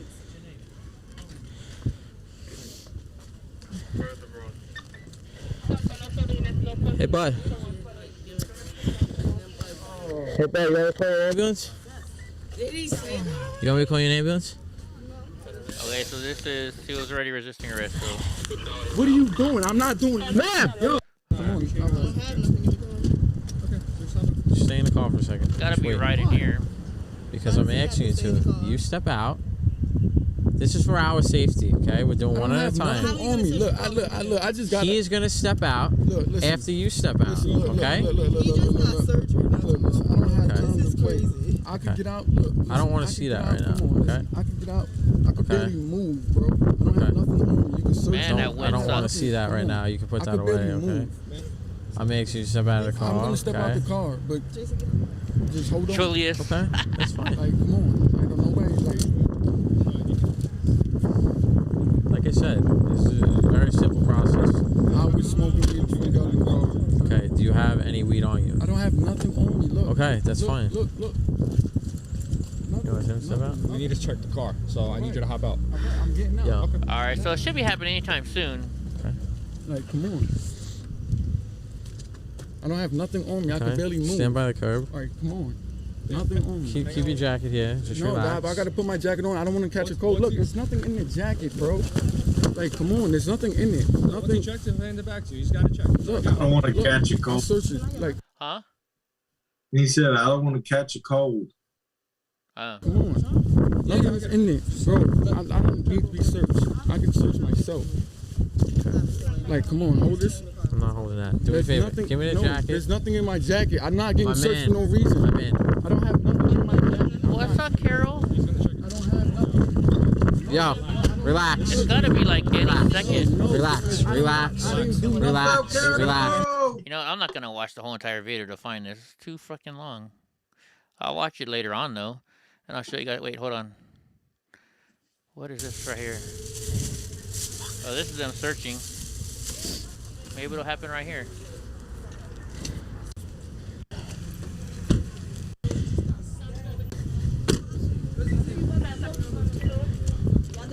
Errol, have we already talked about Hamzat?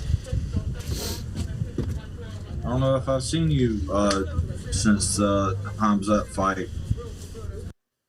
Who, Carol? We haven't seen Carol. Hasn't been coming a lot. She's been working her ass off making money.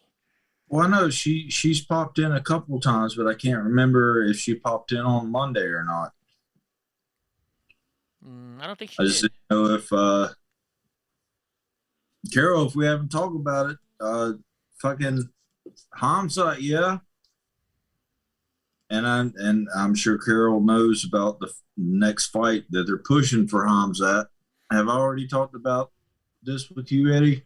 I don't know. Hold on one second. Hey, Milkshake. If that's the Milkshake, I think it is. I'm working with their lawyers, and looks like I'm going to be a witness in their case. From what I understand, that from what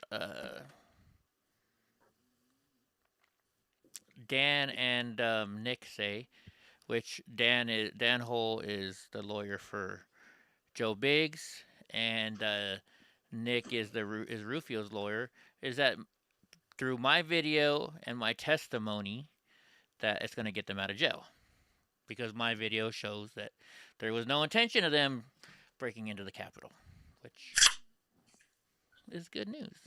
So I'm going to be a witness for them. I'm a witness for them. Why would their lawyer ask me to be a witness against them? I mean, come on. Look, I'm not doing anything on my phone. I think it's the road. Let's see. But I didn't tell you who they're pushing for Hamzat to fight next. See, look. Dan Hole, Rufio, or Big's lawyer. Who he gonna fight next? Yeah, you did. He wants to fight Nate Diaz. Yeah. Yeah, we've been watching. I watched a part of the Kyle Rittenhouse trial today. So let's see. A judge slapped down Oath Keepers accused of joining the Capitol riot for citing anti-vax conspiracy theories in their legal filings. The hell are they talking about? What does anti-vax stuff have to deal with any of this stuff? Let's see. It says, men awaiting trial over the Capitol riot cited anti-vaxxer conspiracy theories in a court filing. They said they were being pressured to get vaccinated. Oh, so they're getting pressured to get vaccinated in jail and argue for their release. I heard that the jails are making people get vaccinated because you're in their jail and they only want vaccinated people in there, so they're going to force you to get the vaccination. I think I even heard of a judge of a guy getting, he was found guilty, and these were the options he was given. You're going to go to jail for 30 days or you're going to get the vaccination. I swore I even saw that video. That video is shared everywhere, Milkshake. That's the video that everybody says I doxed everybody on. That's the video that's getting them out. The other videos I don't have because the stupid fucking FBI stole all my shit. But that's all I'm going to talk about it because I honestly am not sure if you're the real Milkshake or not. So if you are, you know how to get a hold of me. Damn, like it's better than yours. Damn right. If you are, you know how to get a hold of me. And if you are, get a hold of me because maybe I can help you get off too. I don't know what's going on in your case, but because I can tell you to tell your lawyer where to find the certain videos on my hard drive that they're looking for. So, anyways, a judge shut down 2 Oath Keepers awaiting trial over the Capitol riot in their attempt to secure pre-trial release by citing anti-vaxxer conspiracy theories. Kenneth Harrelson and Kelly Meggs on Saturday asked to go over a page limit for a proposed motion arguing the defendants were being pressured to get the COVID-19 vaccine in jail. Getting pressured, that's fine. Forcing me to get it? Fuck no.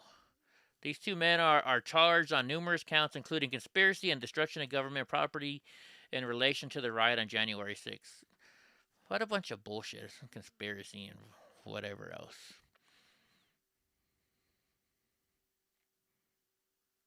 Yeah, it's discovery, but you see, here's the problem. They took all my files, so there's like probably 2,000 videos on my hard drives. And not everybody's going to want to watch all 2,000 videos that I have on there. Or maybe more. Anyways, that's like I said, I'm not going to talk about it anymore because I don't know that you're the real Milkshake or not. You know how to get a hold of me, so get a hold of me. Let's see. This Milkshake said he didn't know how to get a hold of you. He says he doesn't know how to get a hold of me? That is his previous post. Okay, well then you're not the Milkshake that I know then. Because you know how to get a hold of me. Right. Warm it up. Or if you're the real milkshake, call Dan or call Joe Biggs or Rufio's lawyer, and they'll give you my number. Let's see. There's too many fake people out here trying to come in and fucking get information that shouldn't be getting information. So, like I said, I would say call Enrique. He has my number. But Enrique doesn't have my number either.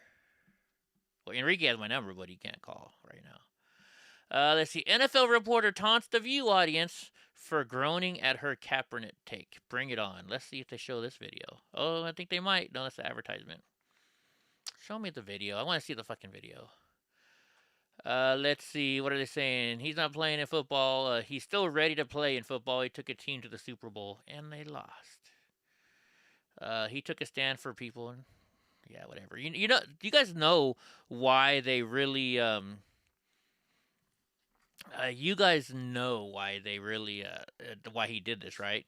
He's dating a Muslim, and he wanted to keep getting the booty, so he went and he did it because she told him to. That's the whole reason he started kneeling. It wasn't his idea. It was his girlfriend Nessa's idea. Who? He's dating this girl named Nessa. She used to work for Wild 94.9. I knew her back in San Francisco. Who's he? Huh?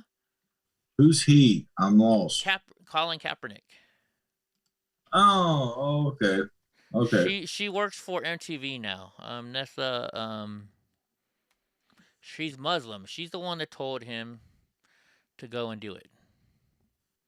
This girl. She's the one who's dating Colin Kaepernick. She's Muslim, and she told Colin Kaepernick that he had to start standing up for his black heritage or African American heritage or whatever you want to say. That's the whole reason why. I could have swore that I heard that he was adopted by a white family and got brought up in the suburbs. He is. His mom and his adopted parents are white and very well off and took very good care of him. Yeah. That's them. Funny how that works, right? Yeah, right. But look what it got him. Kim Kardashian wannabe motherfucker. Oh, she's got a big old booty. People go to the plastic surgery. Give me the Kim. Oh, the number one. Okay. Yeah, but I mean that's the whole reason why he did it was because she told him to. Because she's Muslim. So, you know, I guess. But you would think a guy who, you know, is a quarterback for the San Francisco 49ers making a whole bunch of money wouldn't be that way. But I guess he is. I heard he wasn't that good though. No, he wasn't that good. I don't know about football, so I heard he wasn't even a anything to work. He wasn't no Troy Aiken, you know. Yeah. Not even close. Not even close. Anyways, let's move on. So, fight caught on video shows juveniles and adults stomping a victim outside of a Halloween party. No. Authorities released, you know, are they going to be drunk or are they just freaking assholes? Released a video Monday on an assault that occurred during an underage Halloween party in which there appears to be an unconscious victim lying on the ground being kicked and stomped by attackers. Let's see. The Jackson County Sheriff's Office posted the video to its Facebook page in an attempt to identify the attackers, who were said to be juvenile adults who showed up at the party uninvited. They were said to be from Blue Springs and attended school in Bruce, whatever that means. Who cares? They don't show the video here, though, do they? I guess not. Nobody's showing the video. So what's the point of this? They're not showing the video. They're not saying if they got arrested. Oh, they're still trying to figure out who it is. Well, let's go to their Facebook page. Let's see what it says.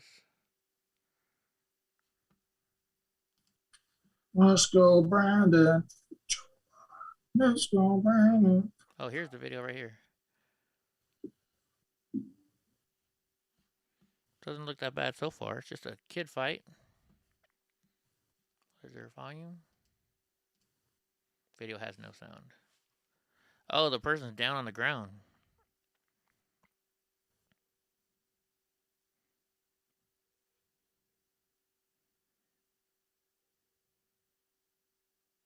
Well, that kick missed.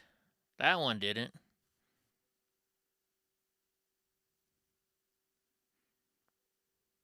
All right, that's a little far. You know, once they're on the ground and knocked out, I mean, knock it the fuck off. Right? Oh, that's when the pussies get to play.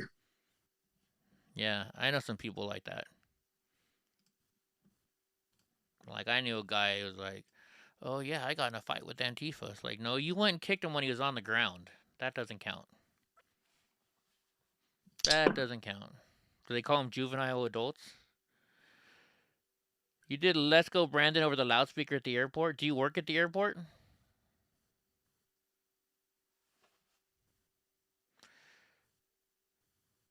Well, Milkshake, just get a hold of me then, bro. You tell me you don't know anybody that doesn't have my phone number. You don't know how to call the lawyers.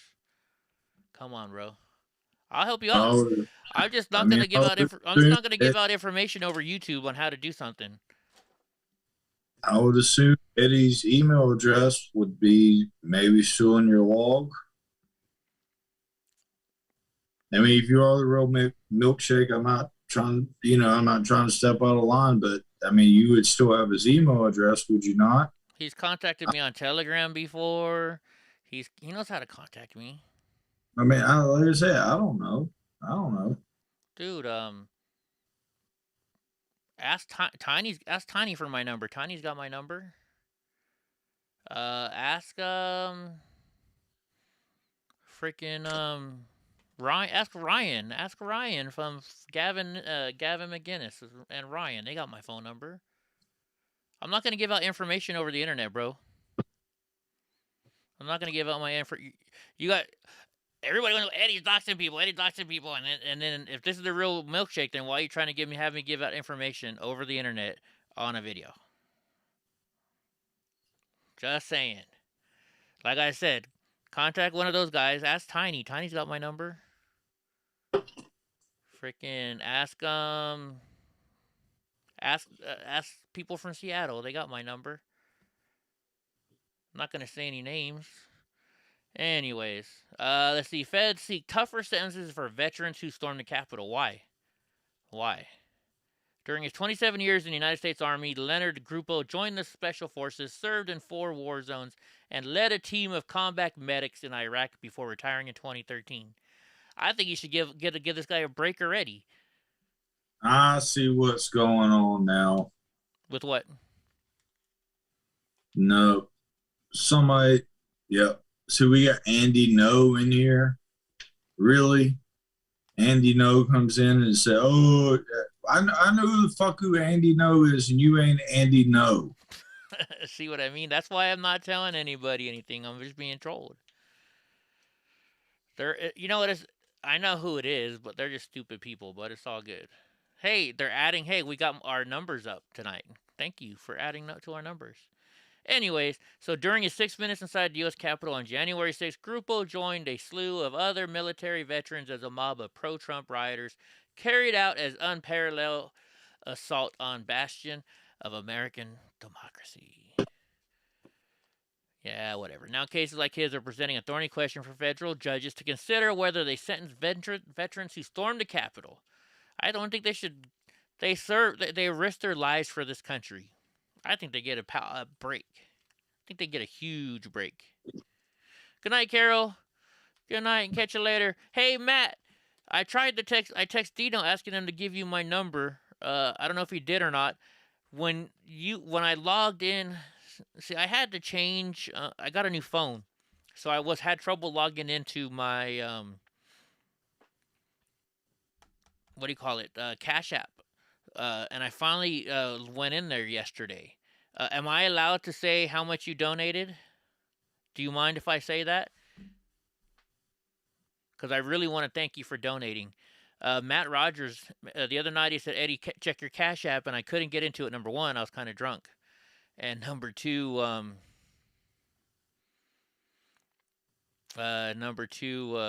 he wouldn't have your phone number? Okay. Do you mind if I say that, though?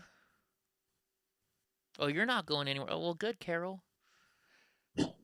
Hey, Carol, when I come on my trip in my trailer, you going to let me come hang out at your pad? I'm going to be heading your way. I can? Is that what the thumbs up means? Is that what the thumbs up mean? Let me know.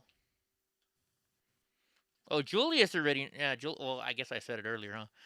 Anyway, so Matt donated $500. So, you know what? Let me close this down just for one quick second. Matt donated $500 to help out the veterans. And so what I did with that, they only have so many veterans in there, so I just bought the $300 canteen coupons that I always buy. And then I took Matt's money, and we went to Amazon, and we bought 4 of the cats for the veterans. Let's see. Let me make sure that doesn't show any of my addresses on here or nothing like that. Okay, I can show this, right? Do you see anything I can't show, Drunk? I can show that all. Besides real first name, but Oh, yeah. All right, there we go. Here we go. Let me pop it on screen. Well, everybody knows my first name already, anyways, I think. So here you guys go. This is what Matt was able to buy for the veterans. I normally get the orange cats, but now they have the black and white cats and the gray cats. So I got 2 of the gray cats and 2 of the black and white cats.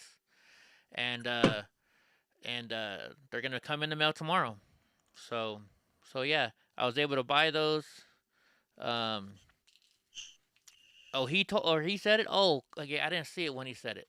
So yeah, so I bought 4 cats for him. This is gonna go to the veterans for Veterans Day.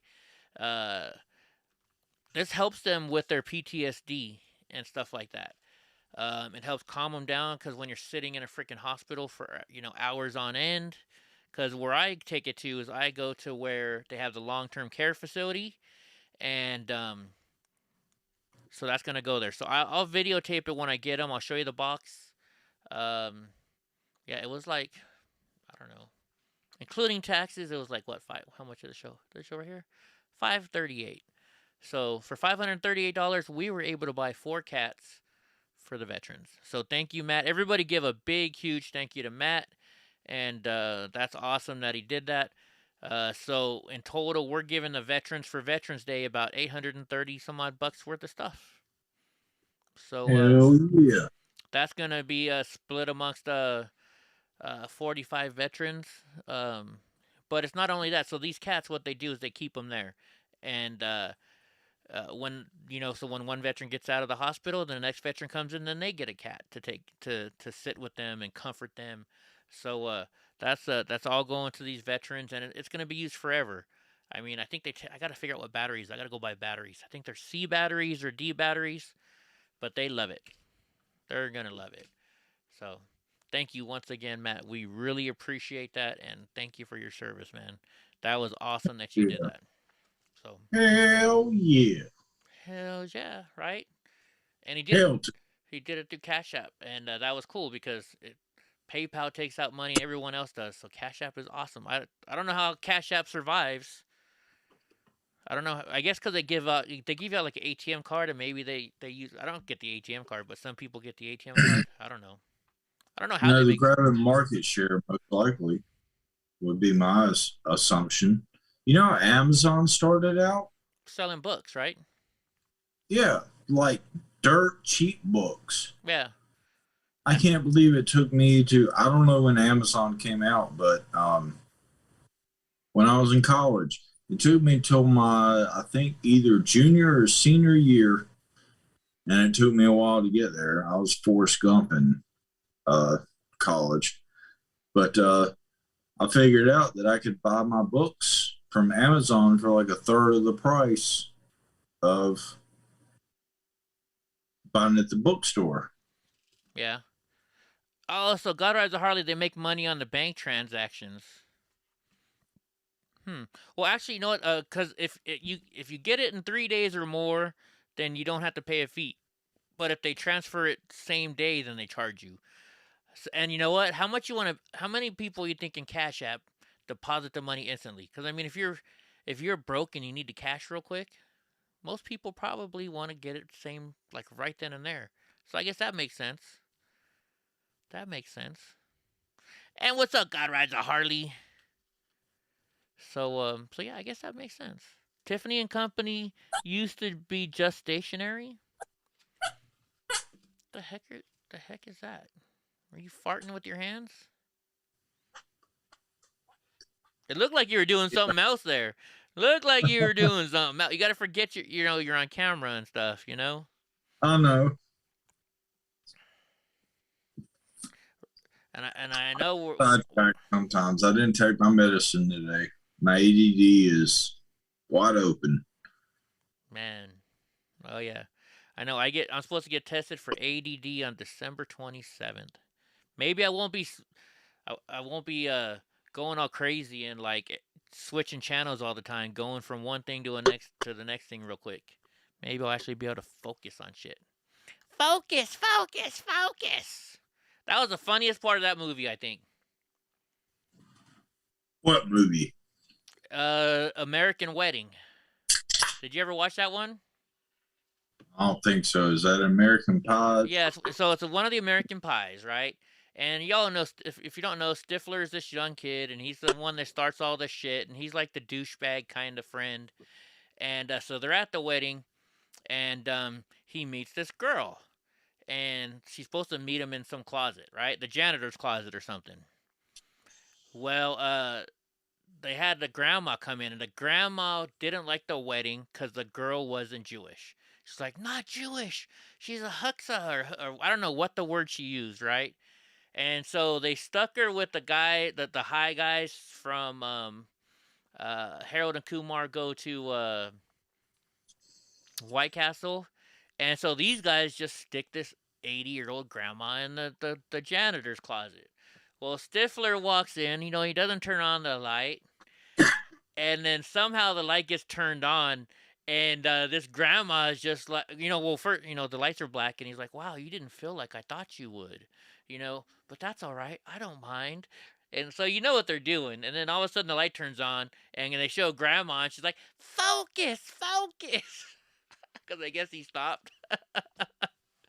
So the next day, at the wedding, the grandma's like, she's all in like a happy mood because it's been like 30 years since she's, Oh goodness. Ugh. Yeah.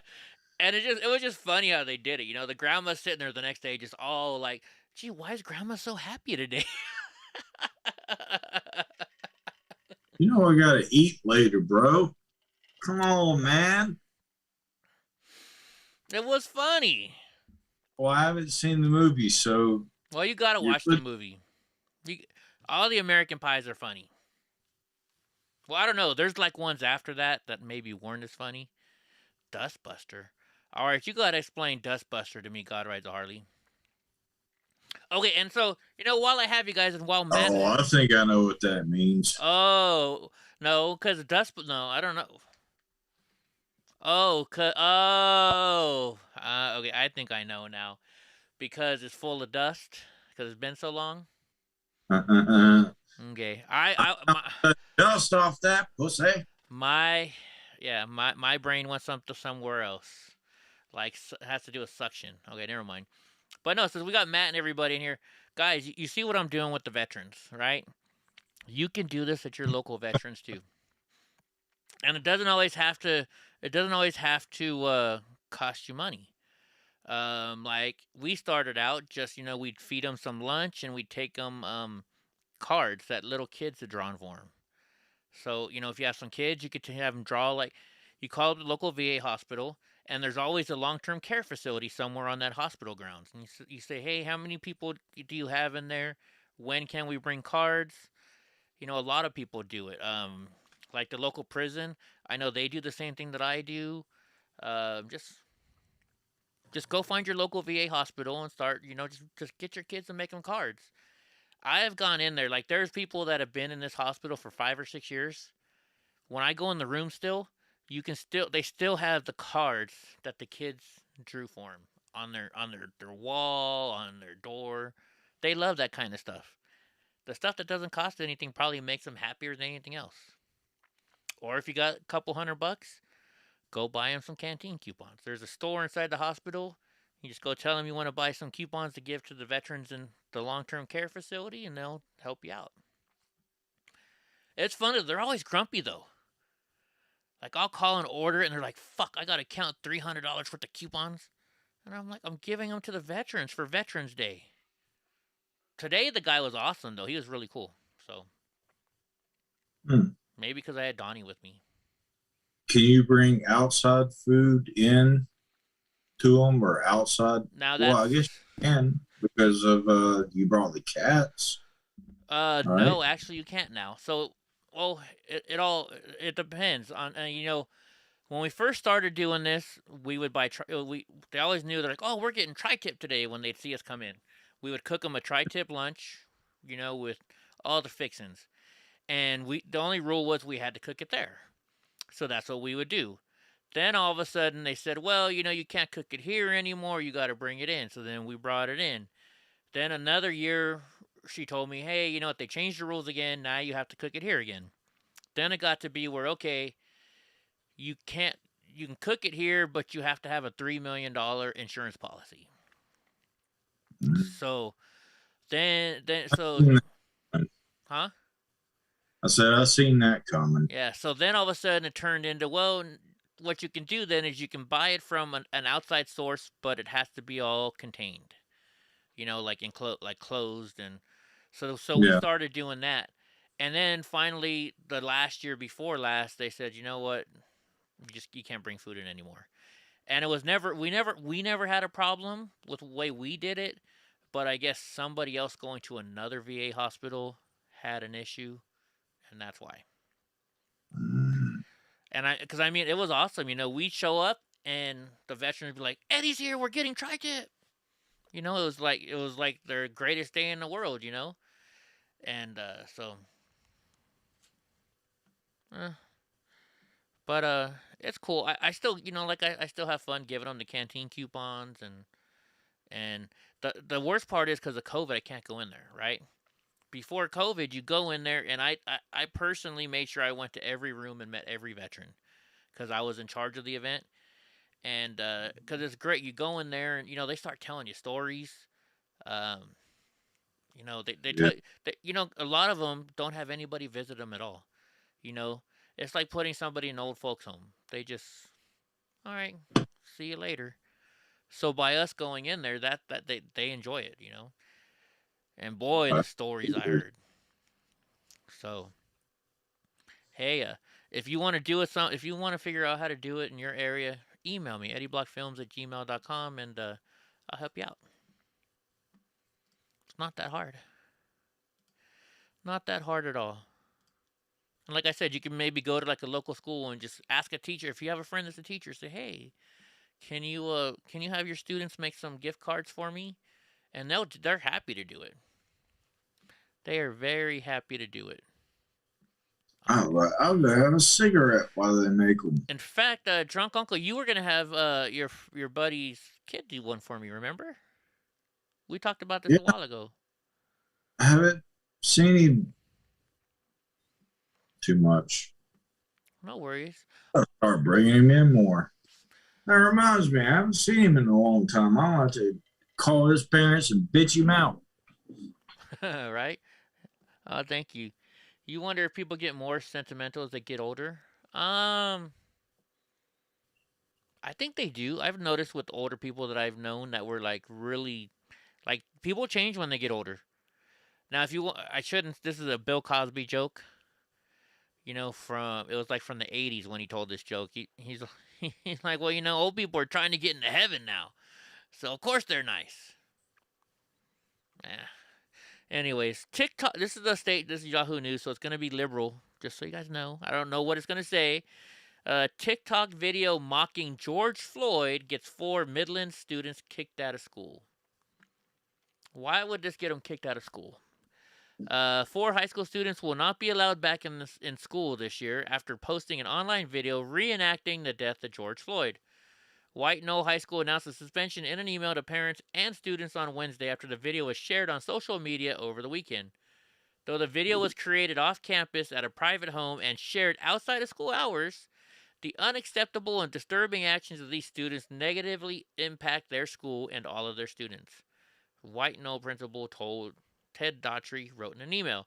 The 4 students will not be allowed to return to school nor participate in any athletic or extracurricular activities for the remainder of the school year. Now that's some bullshit. I think that's definitely some bullshit. A newly vaxxed person coughed right in your face, Julius. I hope they didn't give it to you. Let's see.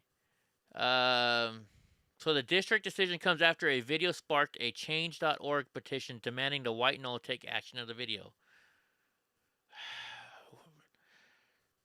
First off, I want to see the video. I mean, did they do it in a bad way? Or did they do it in you know what I mean? We don't know what the video looks like. Should we look it up? Will we get in trouble? Let's see. I don't know. Let's type in TikTok George Floyd.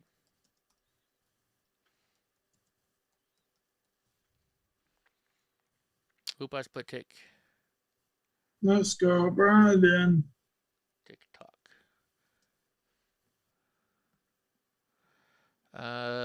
Filter. It was over the weekend, right? So let's say this week.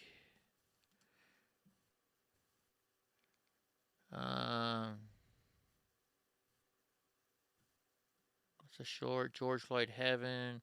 George Floyd in Heaven. We're trending on YouTube. Outside. What if? Outside. Now, what if they were black students, or excuse me, people of color students? Oh, it's not on there. It's not on there. We can't watch it. I wanted to see if they did it in a good way or bad day. You used to take people with you when you had appointments at the Vancouver, Washington home. While I was at my appointment, they would go have a conversation with the vets. Yeah, I mean, it's awesome. It's awesome when you do that kind of stuff, right? Let's see. Where am I? Where am I? Here I am. Here I go. Here I go. Here I go. Department of Justice seeks the toughest January 6th sentence yet for ex-MMA fighter who punched a cop. MMA fighter. Let's see. Stemming from the January 6th attack on the Capitol, recommending 44 months in jail for Scott Fairlamb, a former MMA fighter who was filmed punching a police officer in the head after breaching the building. Fairlamb, a Trump supporter and brother of a Secret Service agent, pleaded guilty in August of 2 charges: obstructing Congress' effort to certify the 2020 election and assaulting a police officer. He's the first of more than 100 defendants charged with assaulting and impeding police officers to face sentencing, and his case is likely to become a benchmark for others.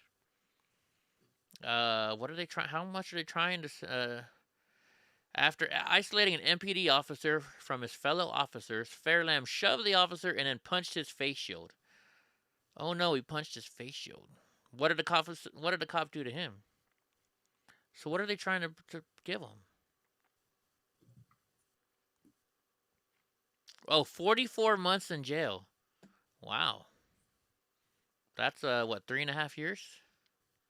That's a long time. That's a real long time. Well, they said the max of 44 months? They're recommending 44 months. So that's the recommendation. Oh, recommending. That don't mean shit. No, but they just, you know, a judge could go both ways. A judge has 3 options. They could go less, they could go the same, or they could go more. Was okay. Obstructing Congress to certify election. Right, Julius? All he did was punch the face shield. What was the second charge? Let's see. Punching an officer. Obstructing Congress. And assaulting and impeding police officers. I don't know. Well, I guess we got to say it doesn't matter if it's what side of the fence you're on. That if you do something wrong, you need to. The law needs to be proper. Yeah, but I think the punishment needs to suit. I agree. I agree, right? and I don't know. That's why I asked what what it was. And I mean, like, it all depends. Like, so we were watching that video from HBO the other night, right? And you saw that there's a lady just standing there with her back to the cop, and the cop just hits her in the back with a baton. If somebody punched a cop after doing that, I'm not gonna be too mad at him, to be honest with you, right? He punched that lady in the back, and she wasn't threatening him. She wasn't doing anything to him. So, well, can I say one thing? Sure. You might want to go back and rewatch that because I was confused when you said that, and so I went back and rewatched it a couple times. I don't think he hit her in the back of the head with the baton. I think he grabbed those. I mean, it's less significant than what you're thinking, but still, it was still wrong either way. But he grabbed those the bike racks. I call them bike racks. You know, kind of what they have on, and rammed them into her. He still made unnecessary contact with this woman. Yes. Real quick, Matt Rogers, a link for the cats. Do you want the video or the cats on Amazon that you can see what you bought? Which one do you want? The link, if you go to Amazon and you type in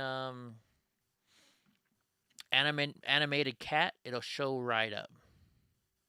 Oh, we had to get rid of the Telegram, Carol, because we had a whole bunch of idiots coming in there writing racist, and basically they put together a whole bunch of pictures of me. They had a lot of fun with it, and then they put a whole bunch of racist stuff in there. What did they like, alter pictures or something? Oh, they photoshopped me on everything you can imagine. But Do I'm you honored. have those pictures? I would like to see them. No, I don't.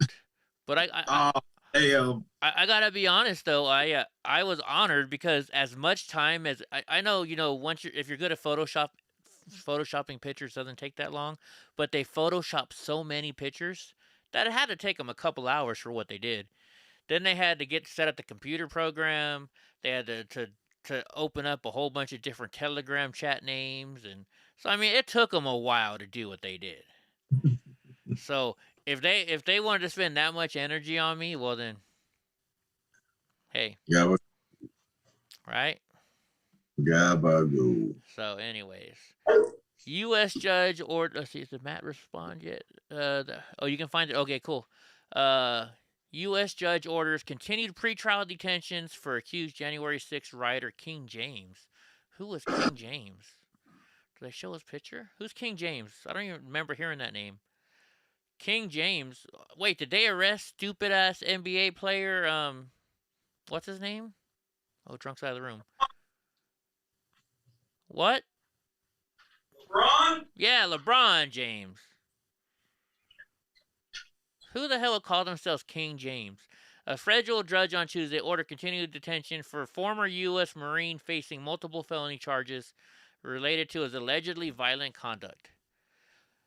Burl Howell, chief U.S. district judge in Washington, told Arizona resident James McGrew, 39, that he calls himself King. Oh, James McGrew. Duh, I'm an idiot. 39, that the weight of evidence is strong and the merits pretrial detention. He violated probation. He was serving for an earlier offense by traveling to Washington, D.C. Let's see. Whose abdomen features a large Gothic letter tattooed labeling him King James. Okay. I do find the defendant poses a danger to the community. What else has he done? I mean, come on. More than 660 people have now been charged with taking part in the attack. The Twin Tower meme was funny, but that was about it. So I didn't even really look at any of the memes. Of too much of them.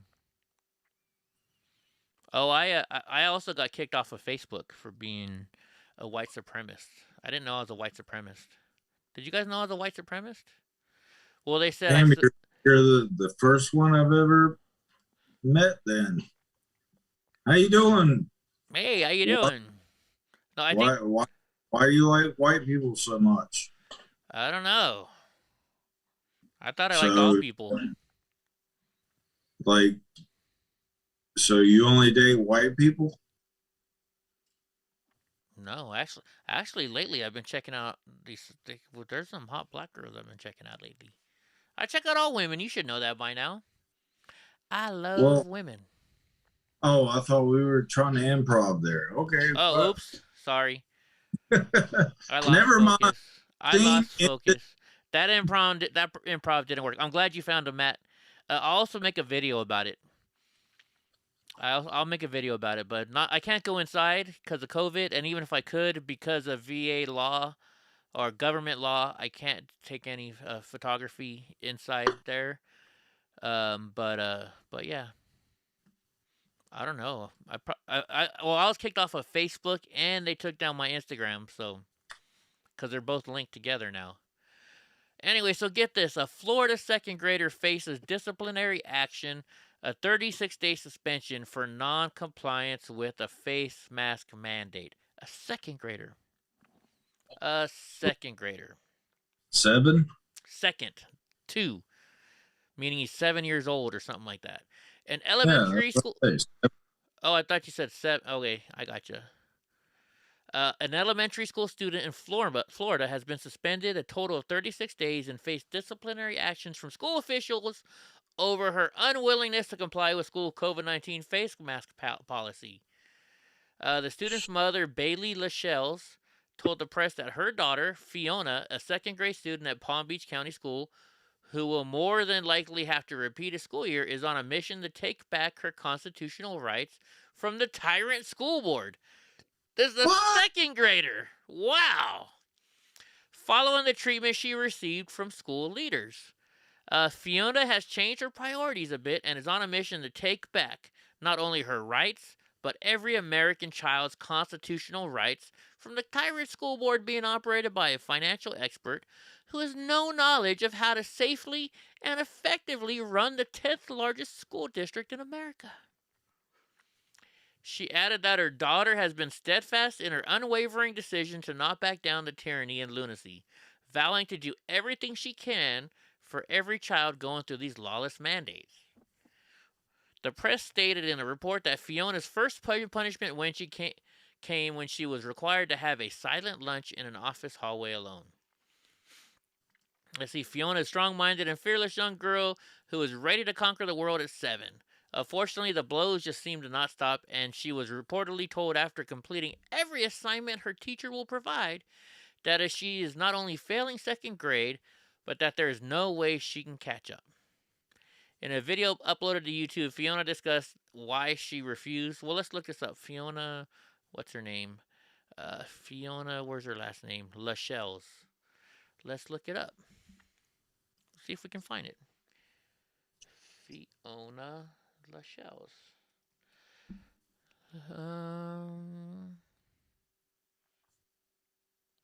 Is this her? Stand up for Fiona. Let's see. Is this what? I know you want to know. Hold on. What day? What day did they say that was? It just says in a video at the local coach, Fiona discussed why she refused to comply. All right, let's see which video says why. Let's go to videos. September 2nd. Dress like the principal for your day.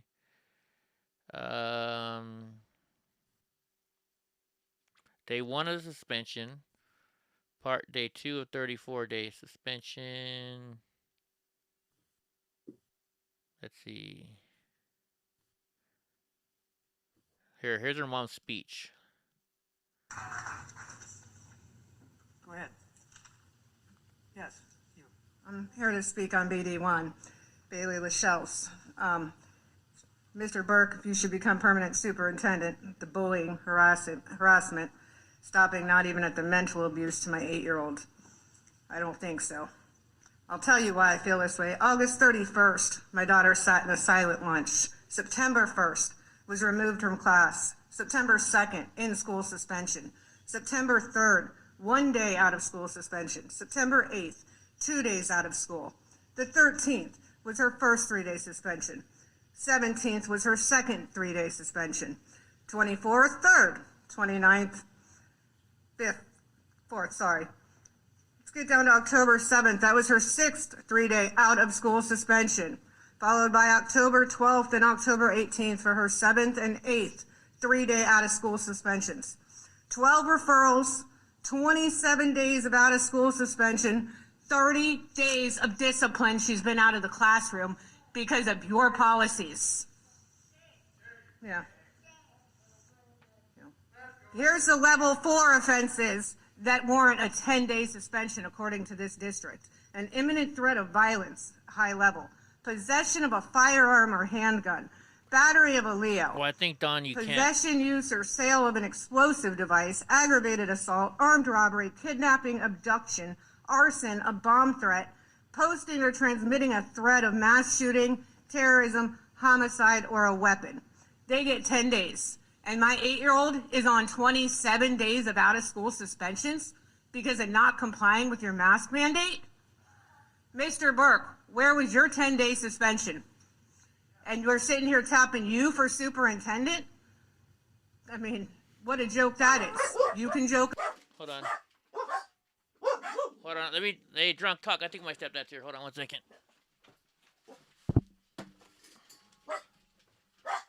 It's weird that she has a mask on, but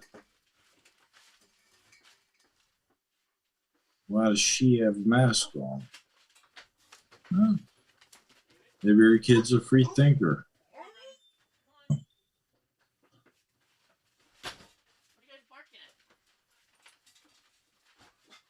I don't know what to say. I don't like being put on the spot. Somebody saying about her wearing a mask. Well, if you don't know, when you go into these meetings, they make you wear a mask. That's probably why the mom's wearing a mask. Her kid's so, huh? Her kid's so gangster. She's still not wearing a mask. Right? Like, she didn't have it on, and I think somebody told her to put it on, so she kind of put it on, right? So, let's finish this. And then we'll see the next video maybe shows what. About guns and money, but our kids can't. I hope you got the lawyers you need, because I'm not the only one coming after you. 27 days of out of school withholding my child's education. Look at her, Mr. Burke. Can you look at her? Can you look this way and look at my daughter? 27 days. Mr. Barbieri, I'm sorry, Mr. Burke, I had you confused. Mr. Barbieri, can you turn and look at her? I can see you on the screen, ma'am. There's a screen in front of us. We can see you. You don't want to look at her, do you? I can see her better there. I can't see her over there. 8 years old. 27 days out of school. Way to be proud of yourself. I hope you sleep well tonight. Go, Mom. All right, let's see if they show what the girl says then. So that was that one. So it's got to be day 10 of suspension, day 19 of suspension. That's weird. How they're doing it. Day 1 of discipline. Let's see, maybe this one. Fiona, how was your day today on Tuesday, August 31st, 2021 at school? Kind of good. I had breakfast, I got settled in, you know. But the first thing the teacher told me was I'm going to have to eat lunch in the office. So then that takes us to lunch. So, you know, when we were, like, going into the cafeteria, Dr. Lewis was, like, there. She wanted me to come.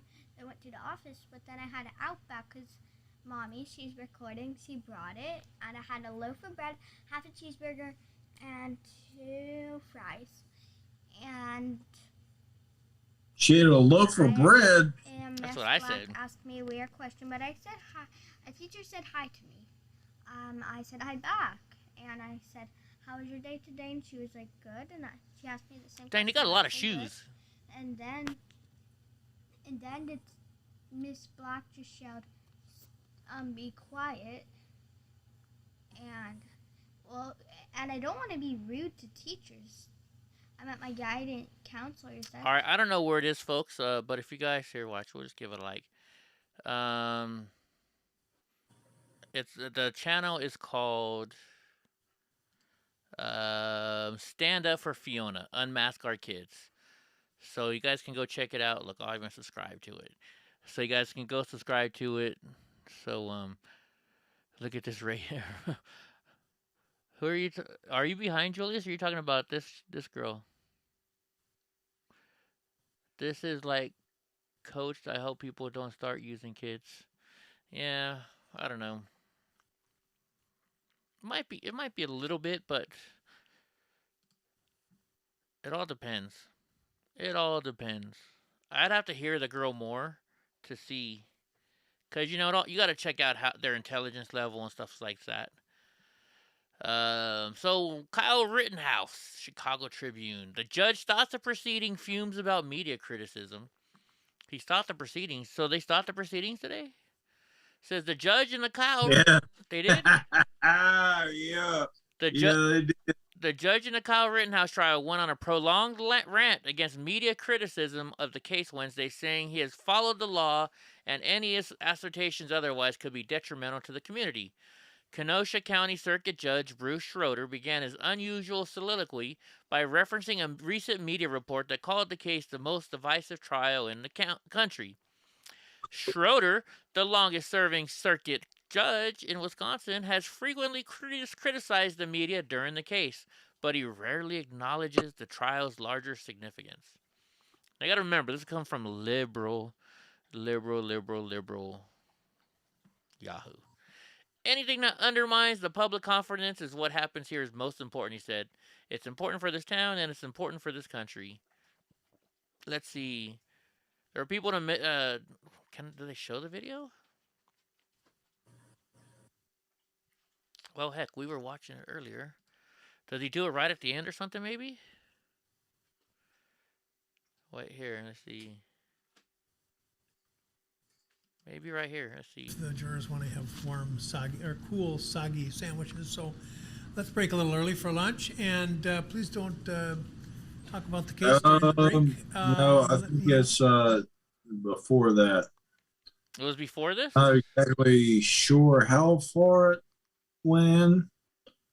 I'm thinking it was relatively close to the front, but I was watching Jeff Mack's stream, so I don't know exactly when he tapped in.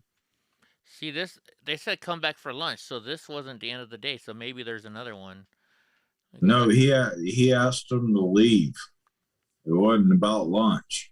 He's like, can you go into the I think he called it the lobby. Can you go into the lobby? And I was like, oh, snap. Let's see. That was opening arguments. Maybe you can type in hearsay. This one was streamed 5 hours ago. Hold on, let's see. Here's the judge. So this person who's describing this is occurring on a discussion that you or I might have if it didn't require the I don't think that's it. Rules that we have in the courts perfectly, ordinary jury, and I think that was, we're going to get into this a little more deeply now. This is the area. This is the area. And we'll try to keep it so that they're not inconvenienced too much, just being. He looks pissed right here, so maybe this is it. I've talked about inaccurate things out of the media. Yep. And one of the things that I've read over and over and over the jury's already been escorted out. I messed up. I want to premise that Jensen case, which is now pending downstairs. Actually, I had it 100% correct in the first place. I ruled that the disputed matter was testimonial evidence that had to be confronted, and your office appealed. This is 20 years ago, and it was fine. It was a big issue. It was a big case, and the state Supreme Court reversed and said, no, we're going to adopt a new rule that is to be applied in this case about waiver and forfeiture.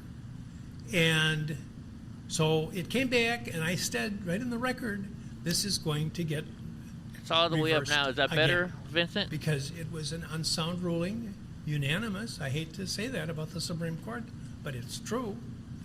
And of course, that has proved positive. So I tried the case according to the way the Supreme Court told me to try it, and that was 20 years ago. The man is still in prison, and the case has again been reversed because of the evidence that the Supreme Court told me to admit. I don't want to mess around with confrontation issues.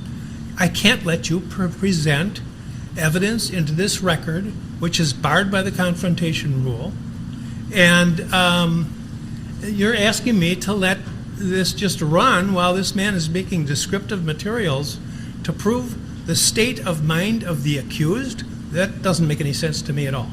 He kept calling them a militia. You don't know the pretense. He kept calling him what? The videographer or the commentator of the video that they're disputing was calling Kyle and his friends a militia. Oh, that's the big thing about this, well, from what I understand. I didn't watch the whole thing, but the parts that I was watching was like, yeah, it was bad because he you could tell that he was there for a reason. You could tell like they coached him on what to say, and like every time the defense had said, got him on something, he would always add to it. And he's a bad witness. I got to tell you that. When you're a witness and something like that, you just want to say yes, no. You just give descriptive, straight up answers. But he was saying answers that you could tell, he knew that you thought, when somebody's lying, and so then they want to, let's say, no, Dad, I'm just drinking Pepsi in here, right? It's only Pepsi. And then he starts saying, I would, Dad, I would never drink that. Why would you think I'm not drinking Pepsi? This is just Pepsi in here, right? I went to the fridge. Go look in there. There's only Pepsi in there, Dad. Right? When you keep going too much into it, you can tell the person's lying. Oh yeah, you go through elaborate lengths to prove that you're. Yeah. That's what I saw from the witness when I was watching it. I didn't get through the whole thing though, so. I don't know. I'm gonna have to, cause I was busy today. Maybe I'll watch the whole thing. I'm gonna watch it after the show, maybe a little bit. But yeah. His testimony. There was historical information that he was saying in the part that we did here. It is not for testimonial purposes. He is not presenting it in anticipation of litigation. He's not giving it to law enforcement. It's not a report for the purposes of reporting a crime or for any pending legal action whatsoever. Let's not even talk about it as confrontation. Let's talk about it as hearsay. Then it goes to the defense. The lawyer's got a mustache like a 14-year-old boy. Right? He does, huh? And this lawyer the prosecutor's a dumbass, from what I've seen so far. He's not a very good attorney. But I mean, no, he's a very good attorney for Kyle. Well, yeah, for Kyle, right? But I mean, it's just, oh my gosh. Anyways, wow. Anyways, let's go to this one now. What's coming up? It didn't pop up like the other ones did. Okay, copy. I know I want to be on there tomorrow too. Like I didn't get a chance to do it today. Like they had chats and stuff going on, and all these like people in there. I wanted to join the chat room and talk because I found one where they're actually letting people chat. It's like, man, I wanted to be part of the chat. Yeah. Had a whole bunch of what do you call it? Oh, I got this one for you. At long last, David Chase explained Tony's fate in The Sopranos. You probably Who? David Chase, whoever that is. Says you probably remember it well. The finale of The Sopranos, one of the greatest TV shows of all time, airing on June 10, 2007. The man himself, Tony Soprano, and his family go out for a bite to eat. They're at dinner surrounded by a dozen or so patrons, including one especially sketching-looking character. Don't Stop Believin' blares in the background while the crew eats from a bowl of onion rings. Suddenly, as Meadows about to walk in, Tony looks up and cuts to black. End of the show. Fans left to wonder what the hell happened next. Goddamn right. So today it was funny. There was something about it today too, where Michael and oh my gosh, what's his name? Oh my gosh, Michael Imperioli. Yeah, what's his name on the show? Chrissy. Yeah, Chris. So Chris and Junior's helper. Bobby Babalakwa. Yeah, Bobby Bakalaka. They started their own podcast. So they were talking about it, and Bobby Babalaka's he's like, I never watched the show, but we watched the finale together, and he's like, I knew it was gonna fade to black, but when I watched it, I was just like, what the fuck? Even he hated it. Okay. Oh, hold on. I know I probably brought this up 100 times, but I'm still going to bring it up every time this shit gets brought up. Those were the two characters I was supposed to work with back in the day, but Bobby's character couldn't make it, so I got Michael Imperioli and the chef Artie Bucco. But I was starstruck by Michael Imperioli, so I really didn't talk with him much. Okay. I gotcha. But it's cool that they're both doing that podcast. And yeah, anyway, let's go. Yeah. So let's see. The moment in question being contested among fans for years. Stops now. Finally, in an interview with the Hollywood Reporter, David Chase, the creator, finally gave a clear-cut answer regarding Tony's fate. It says, because the scene I had in mind was not that scene, nor did I think of cutting to black. I had a scene in which Tony comes back from a meeting in New York in his car. At the beginning of every show, he came from New York and New Jersey, and the last scene could be him coming from New Jersey back into New York for a meeting at which he was going to be killed. Yeah, but I think I had this notion. I was driving on Ocean Park Boulevard near the airport, and I saw a little restaurant. It was kind of like a shack that served breakfast, and for some reason I thought, Tony should get it in a place like that. Why? I don't know. That was like 2 years before. So there you go. So apparently Tony was killed. When it went to black, Tony was killed right there. Well, that's what everybody assumed. That's not shocking news. But who was it? And why did they do it? Yeah, I don't know. It was probably somebody from Uncle Junior's side, or maybe one of the New York guys. I don't know. Who knows? Who knows? Okay, so a former far-right extremist testified about how Unite the Right rally organizers planned for a racial holy war. So this is a former far-right extremist. Racial holy war. Okay. It says right-wing death squads and RAHOWA, whoever that is, the OK hand gesture and the C Kyle, soldering weapons to flagpoles and debating. Did you say RAHOWA? Huh? Where does it say that? It says RAHOWA, RAHOWA. Oh yeah, I've heard of that. I don't even know what it means. Great, we're gonna get kicked off of YouTube because I just said something I don't even know what the fuck it means. A former extremist on Tuesday gave the jury a crash course on white supremacist terminology and codes. And she provided frightening insight into one of the alt-right groups being sued in federal court as the Unite the Right civil trial in Charlottesville continued into its second week. Her deposition was followed by testimony from one of the neo-Nazi defendants.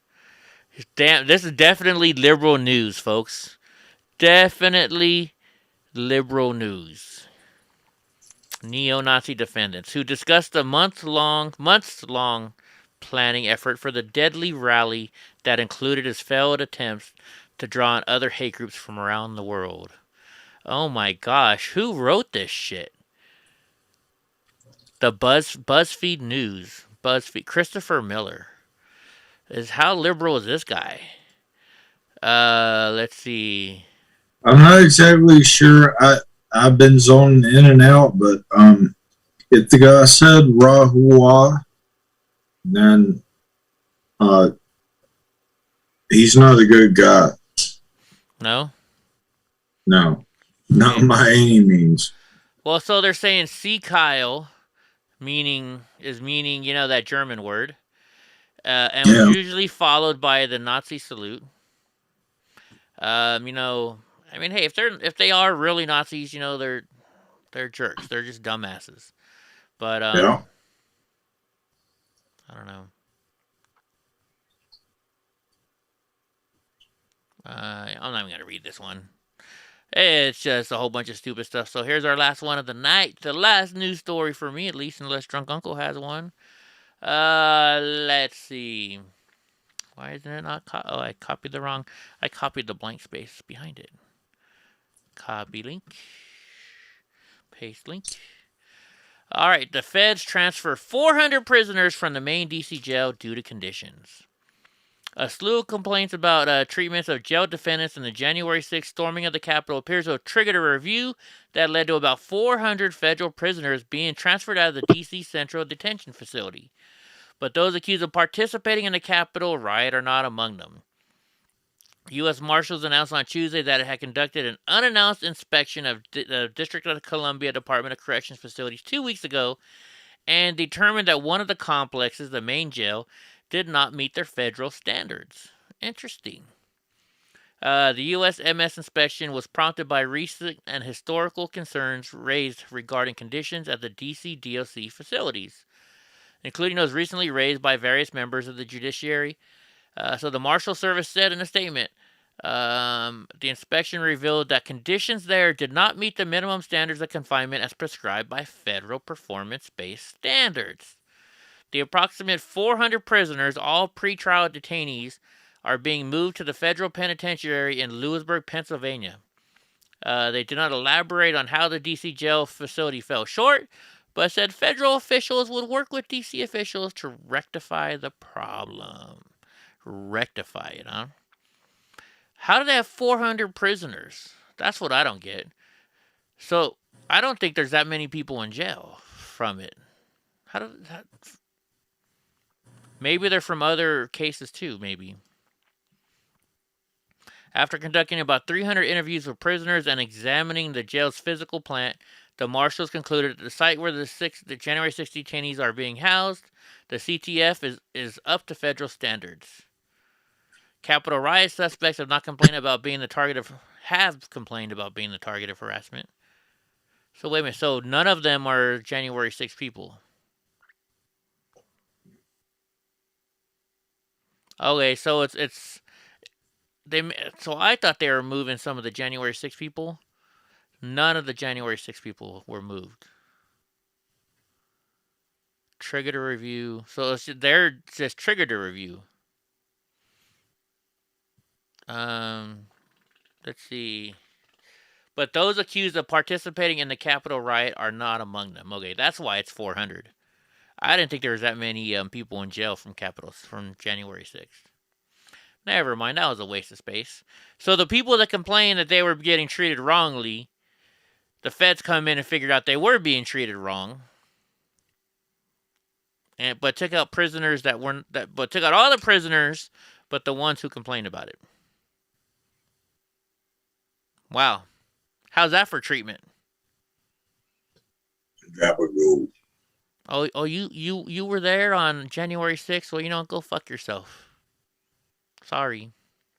Hey, I'm walking over here. Give me a fucking break. Give me a break. Give me a break. Give me a break. Break me off a piece of that. Kit Kat ball. Let's see. Let me open up this. It's probably going to pop up double on your screen. So let me move it over here so we can fix it. Put that up there. Pumping down on his asshole right now. Get it, Bubba. Kim Tone left and she didn't say goodbye? Or did we miss it? All right. So, I talked about this. I think we got enough time to do this real quick.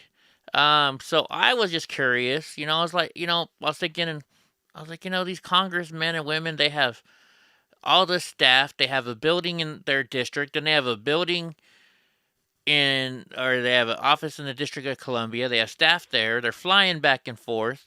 You know, we talked about how the president gets free food and stuff like that. So I was like, I wonder how, what Congress gets.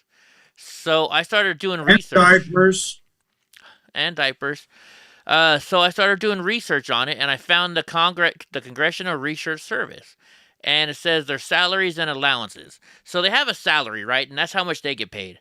But then they get these things called allowances. And allowances is how they pay their staff, among other things.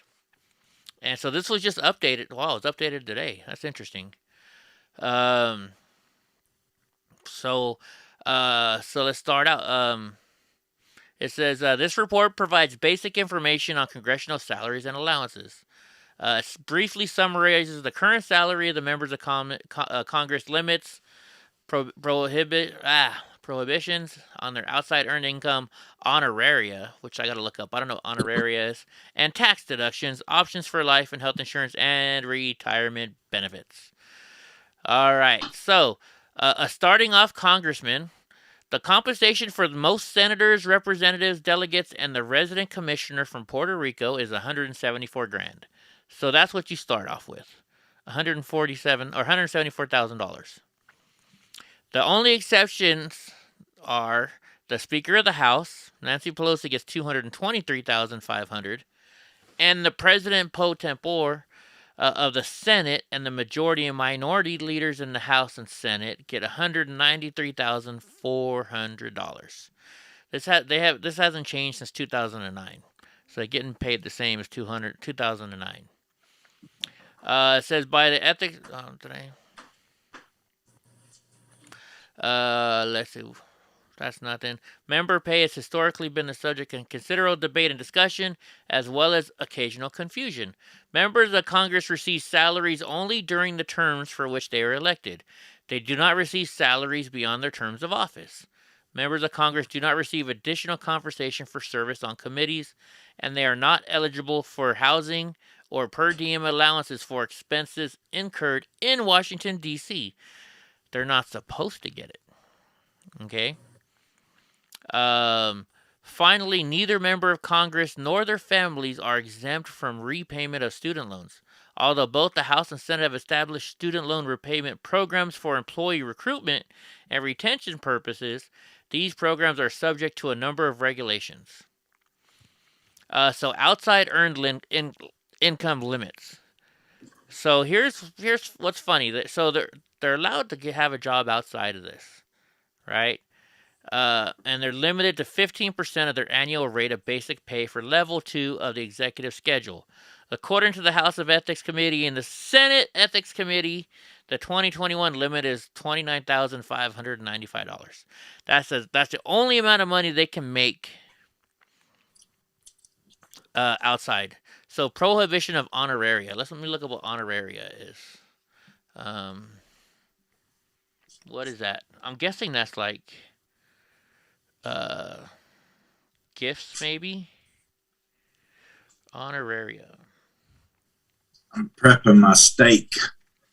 A payment given to a professional person for services which are not legally or traditionally required. So tips, gifts. Okay, honoraria. I was on the right track. That's what honoraria is. Okay, so it says you can't get honoraria.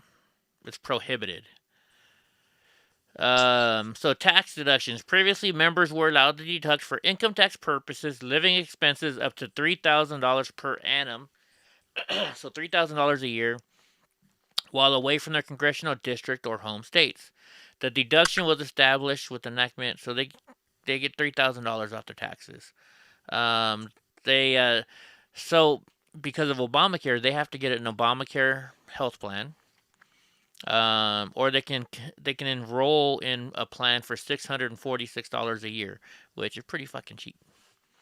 Social Security, it says various options are available to members regarding participation in the civil servant retirement system and federal employee retirement system, depending on when the member was first elected. So if you were elected prior to 1984, you can choose which way you want to go. If you were elected after 1984, you can only do Social Security.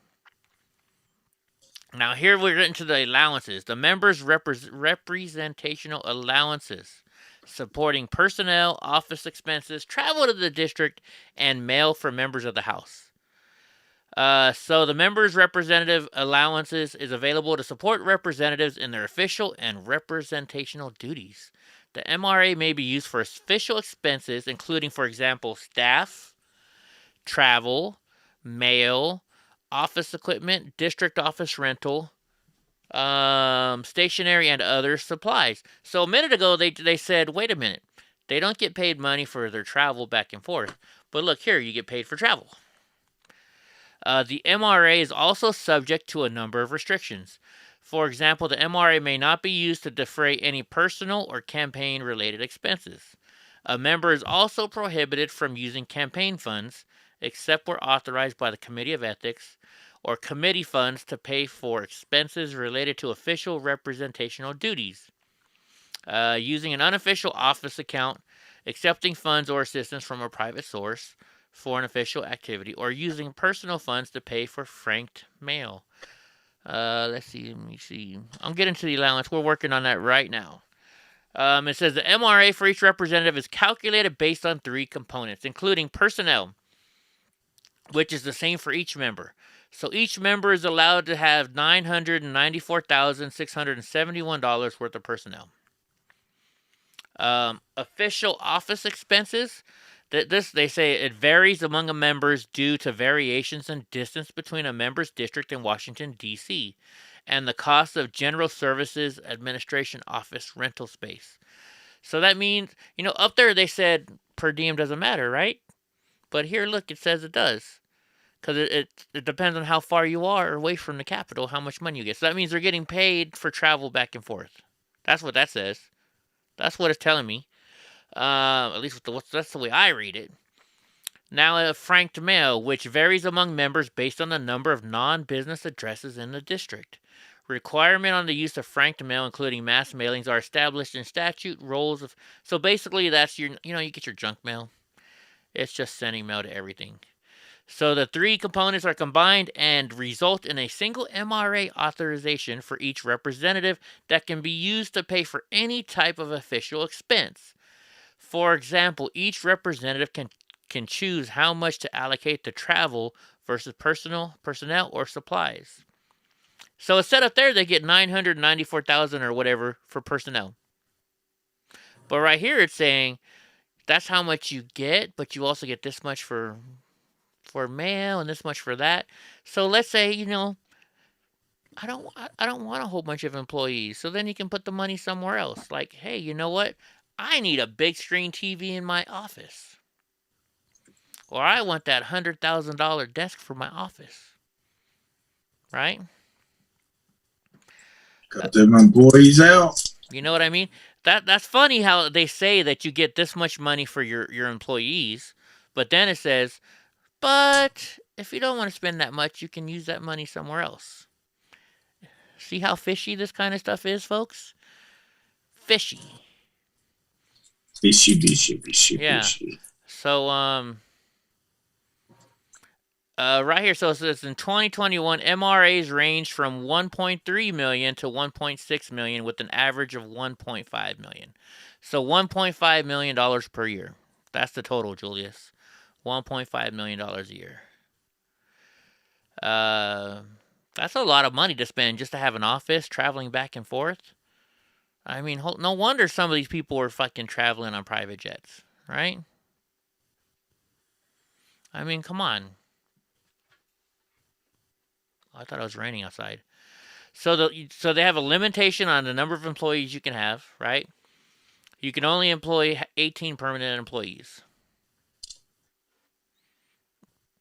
Massive sounds like I need to go do some laundry, right? I know exactly what you're talking about, Matt. Online publication of House disbursement, and all MRA expenditures are reported in quarterly statement of disbursements in the House since November 2009. So you can go to disperse. Let's go check this out. Let's copy and paste it. Let's copy link address. Let's paste it. So look, you can go here and Let's see. Current statement of searchable format. Let's search for it. See detail of transactions. That's not what I'm looking for. How do you find it? Introduction. Of all receipts and expenditures of the U.S. House of Representative members, committees, leadership, and offices. 8.5 megabit. That can't be it. House leadership off salaries, official expenses of members. Let's open this one up. Let's see what this shows. The Honorable Nancy Pelosi. Yeah, whatever. Let's see what it shows. Let me zoom in here. Here we go. The House Leadership Office unexpended balance $1.3 million. Intern allowance $276,000. Who is this for? Oh, that's for that. So this is for Nancy Pelosi. All right, so this is Nancy Pelosi. No way. Okay, this must not be just for Nancy Pelosi. Look how much money they have for the House of Representatives. This is $996 billion. That's a bunch of numbers. $996 billion. $4 billion for appropriations. And 26. Total funds available, $992 billion. You know how much interest they're getting off of that shit? Let's see. Unexpended balance. So they didn't spend $23 billion, or let's see. Yeah, that's $23 million. Let's see if they got to show. So the attending physician gets $323,000. No way. The doctor gets $4 million a year? No way. Adios, Kim Tone. What's up, Kim Tone? No, adios. Oh, goodbye, Kim Tone. Oh, I want to see. Well, we know they use Citibank. Okay. Citibank government charge. Wait, commercial? Okay, wait. Commercial transportation. Why are we paying for commercial transportation? Commercial transportation, $1,179. Commercial transportation. There's a lot of commercial government card service. Statement of disbursements. I want to. Don't they show how each person? Like I want to find Jim Costa. Jim Costa. He's my. Nope. So it doesn't show. How about Pelosi? That's the only Pelosi. It's not going to show us. That sucks. I want to know bit by bit. But anyways, folks, so that's how that works. That's now the senator's office. Now this is funny. I don't see why this. So the senator's office official personnel and office expense account, supporting personnel, office expenses, and mail for U.S. senators. So the allowances provided for the fiscal year, the preliminary list of the levels contained in the Senate Majority Draft Bill and so the Senate gets $3.5 million to $5.5 million per year. Per year. So the Senate gets much more money, a lot more money than the congressman. For each senator is calculated based on three components: the administrative and clerical assistance allowance, which varies by state population. The preliminary figures for fiscal year 2021 draft Senate report showed this allowance varying from $2.897 million to $4.6 million for a senator. Per senator. But then you got to remember, there's only 2 senators per state. So maybe that's why. So the legislative assistive allowance, which is the same for all senators, is $521,000. Legislative assistant allowance. What is that? What is that for? The official office expense allowance, which varies by state, depending on state distance between Washington, D.C., is $129,000 to $462,000. How much does it cost to rent a fucking office? Right? $462,000 to rent an office for a year? No way. Fully furnished, bro. Mass mailings may not exceed $50,000 per fiscal year. What do you need? Why do you need $50,000 in mass mailing? And you're a government official, so you get the cheaper rate. Let's see. It's funded with the contingent expenses of Senate. This appropriations account decreased from the years from $422 million to $390 million. Let's see. Allowances. Here we go. This is where the good stuff. Office space in states, including mobile office space. You know what? I want to buy a brand new Ferrari. That's gonna be, or no, I want to buy a brand new Rolls Royce. That's my mobile office space, right? That's not exactly what I thought, but when I heard mobile office space, I was like, "Motherfucker, you talking about a car?" Right? It says each senator is authorized home state office space in federal buildings. In the event suitable office space is not available in a federal building, other office space may be secured. The cost of the private space is not to exceed the highest rate per square foot charged by General Services Administration. The aggregate square... Hold on. Something weird is going on in here. Hold on one second. I gotta do something.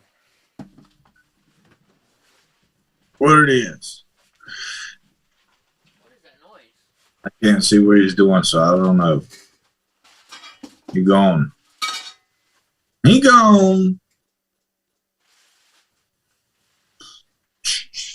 I just beatbox.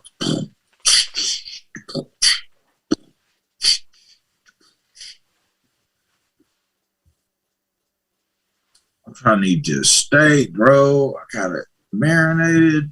Got me some blue cheese crumbles. I want blue cheese crumbles. I don't know what the hell's going on, but something weird's going on. Alright, so I gotta finish this quick. Let's see. Somebody get out? No. There's something making noise underneath in my cabinet. Uh-oh. Yeah. You got a critter. No. Critter up in there. No, it's a machine. I think it might be my furnace. Oh. Senator ranges from, so they can have a 5,000 square foot to 8,200 square foot office. Wow. Each senator may lease one mobile office for use only in the state he or she represents, subject to limitation on terms of the lease. Let's see. Furniture and furnishings in Washington, D.C. Each senator is authorized furniture and furnishings from an approved list. They're supplied and maintained by the architect of the Capitol. Okay, so they don't get to pick their own stuff. But now, each senator is authorized $40,000 for state office furniture and furnishings for one or more offices. If the aggregate square footage of the office space does not exceed 5,000 square feet, then the base authorization is increased by $1,000 for each additional incremental increase of space of 200 feet.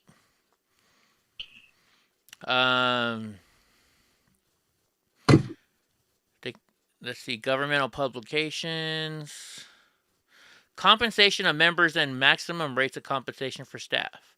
So the Speaker of the House is, okay, we already know that. We already know that one. So there you go. Wow, senators spend $4.5 million a year on staff. It's a lot of freaking money. Crazy. But there you go, guys. If you've ever wondered how they do it. And now look, you know, here's my question. So they're allowed to spend $40,000 per year on furniture. So what happens when they're no longer a senator? What happens to that $40,000 in furniture? Pelosi's Furniture Warehouse. Right? I mean, do they take it home? Furniture for miles. We've updated it every year since 1982.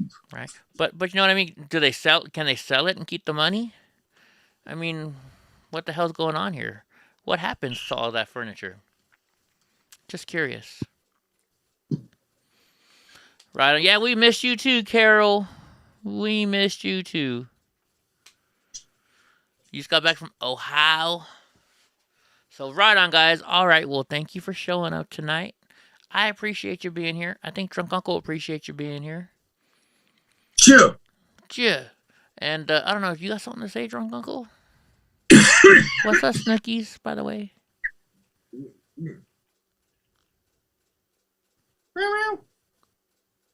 I was gonna say, let's go, Brandon. Let's go, Brandon.